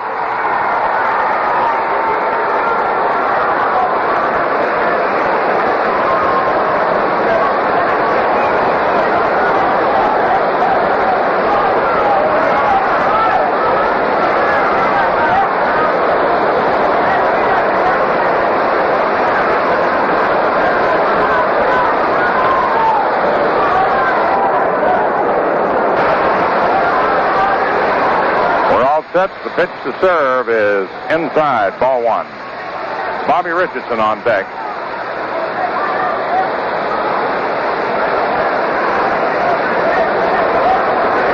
Elston Howard on second with 2 down in the 8th inning.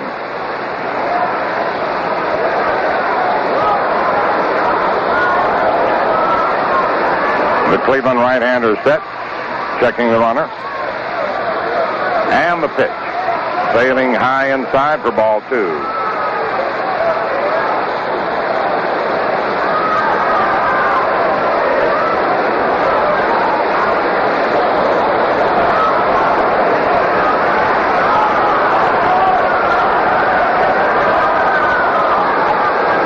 Two balls, no strikes. Howard moves off second. Here's the pitch, and it's right over. Strike 1, 2-1.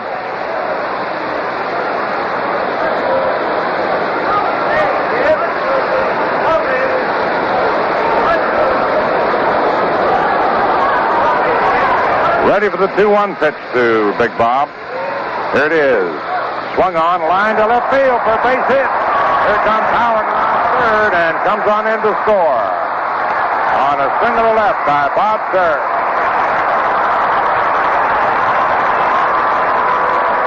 And Billy Gardner will go in to run for Serve. Bob Serve singles home Elston Howard to make it 7-6 New York. Serve's 34th run batted in. And Billy Gardner goes in to run for Serve.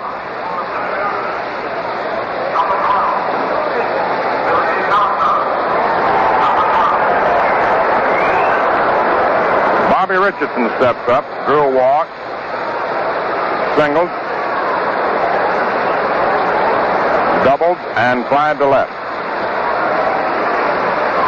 Now the pitch. Swung on, popped up into the air behind the plate. Romano comes back toward the screen. It's out of play. And you know what? The ball just missed the screen, and Romano misjudged it. He gave up. He's thinking the ball going to land on the netting, and it just was inches short of it.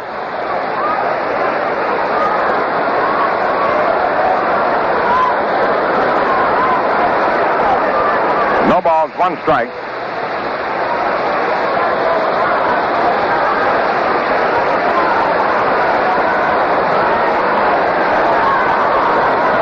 Frank Funk into the stretch. The right-hander's pitch is swung on, bounced to short, held up with it, flips on to Temple for the force out of Gardner. And the side is retired. 1 run, 2 hits, no errors, and 1 left on. And Luis Arroyo is coming on to the bullpen. At the end of 8 innings, New York 7 runs, 10 hits, no errors, 6 left on. Cleveland 6 runs, 12 hits, no errors, and 7 men left on base. Outdoors are in. Summertime's the time to work up the thirst. And when that happens, it's time for Ballantine. Time to take along a 6-pack of Ballantine beer. You'll refresh with a crisp refresher.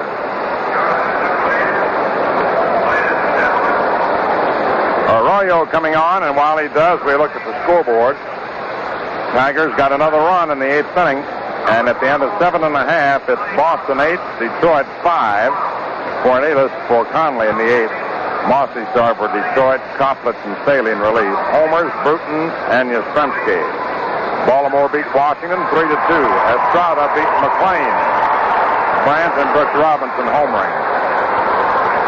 Angels won, the White Sox nothing. 10 to the first inning. Spring against Pizarro. But in the second inning, Smith and Landis have homered for the White Sox to make it at least 2-1. Lee Thomas homered for the Angels in the first. Kansas City 5, Minnesota nothing, end of 4. Bass against Kralik. Dodder relieved Kralik in the third. National League, Chicago 6, Philadelphia 1, end of 6. Cardwell started for the Cubs. Schultz and Anderson relief in the 7th. Roberts for Philadelphia, Peresi in the 5th. Callison and Demeter have homered. Demeter, a grand slammer in the 7th inning for the Phils, so it's at least now 6-5. Pittsburgh 3, Milwaukee 2, end of 7. Sturdivant against Spahn. Spahn homered in the 7th. Cincinnati beat St. Louis 5-2. Bob Perky beat Sadecki. Post homer with 2 on. And San Francisco leads Los Angeles 2-0, end of 2. Lowe's against Williams.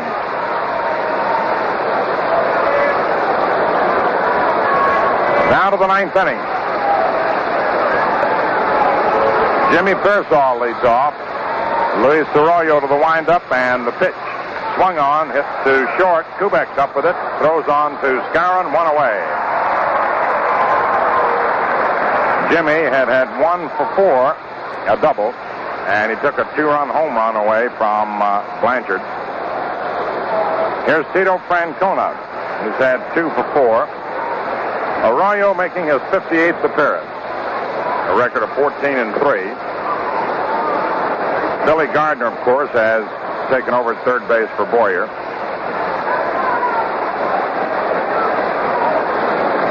Arroyo delivers to Tito, in there for a strike. Johnny Romano on deck.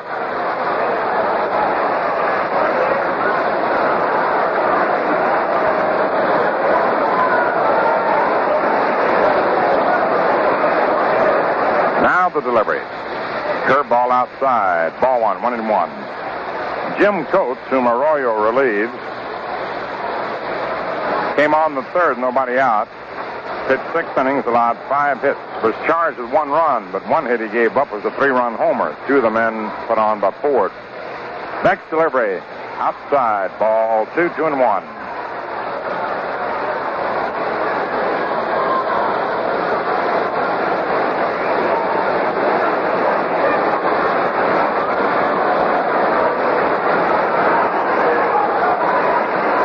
The 2-1 pitch. Way outside. Ball 3. 3-1.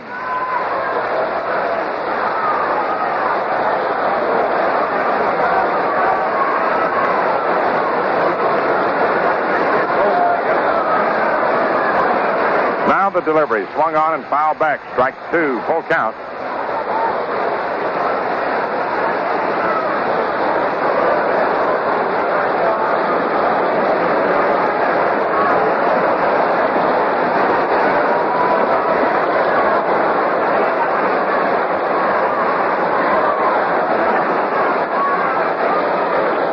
the 3-2 pitch.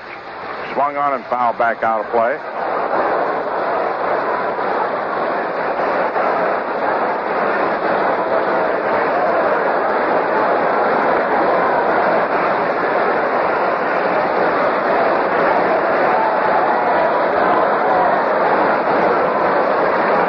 Once again, the windup and the 3-2 pitch.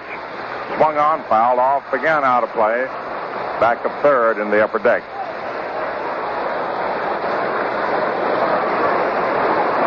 Ninth inning, 1 out.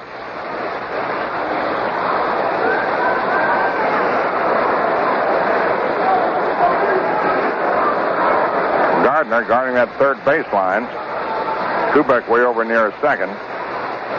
Once again, Louis goes to the windup. And the pitch. Swung on. It's a high pop into very short left. Kubek dancing out and makes the catch. So they're 2 away. And the batter, Johnny Romano, with Willie Kirkland on deck.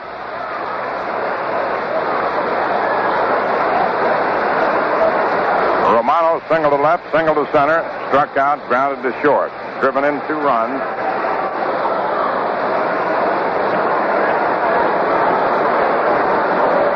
Hitting .299. Here's the pitch on the way. Swung on, a high pop foul. Howard moving toward it, under it, and has it, and the ball game is over. No runs, no hits, no errors, no one left on. And the Yankees win their 11th straight game. It's 7-6. We'll have the totals in just a moment.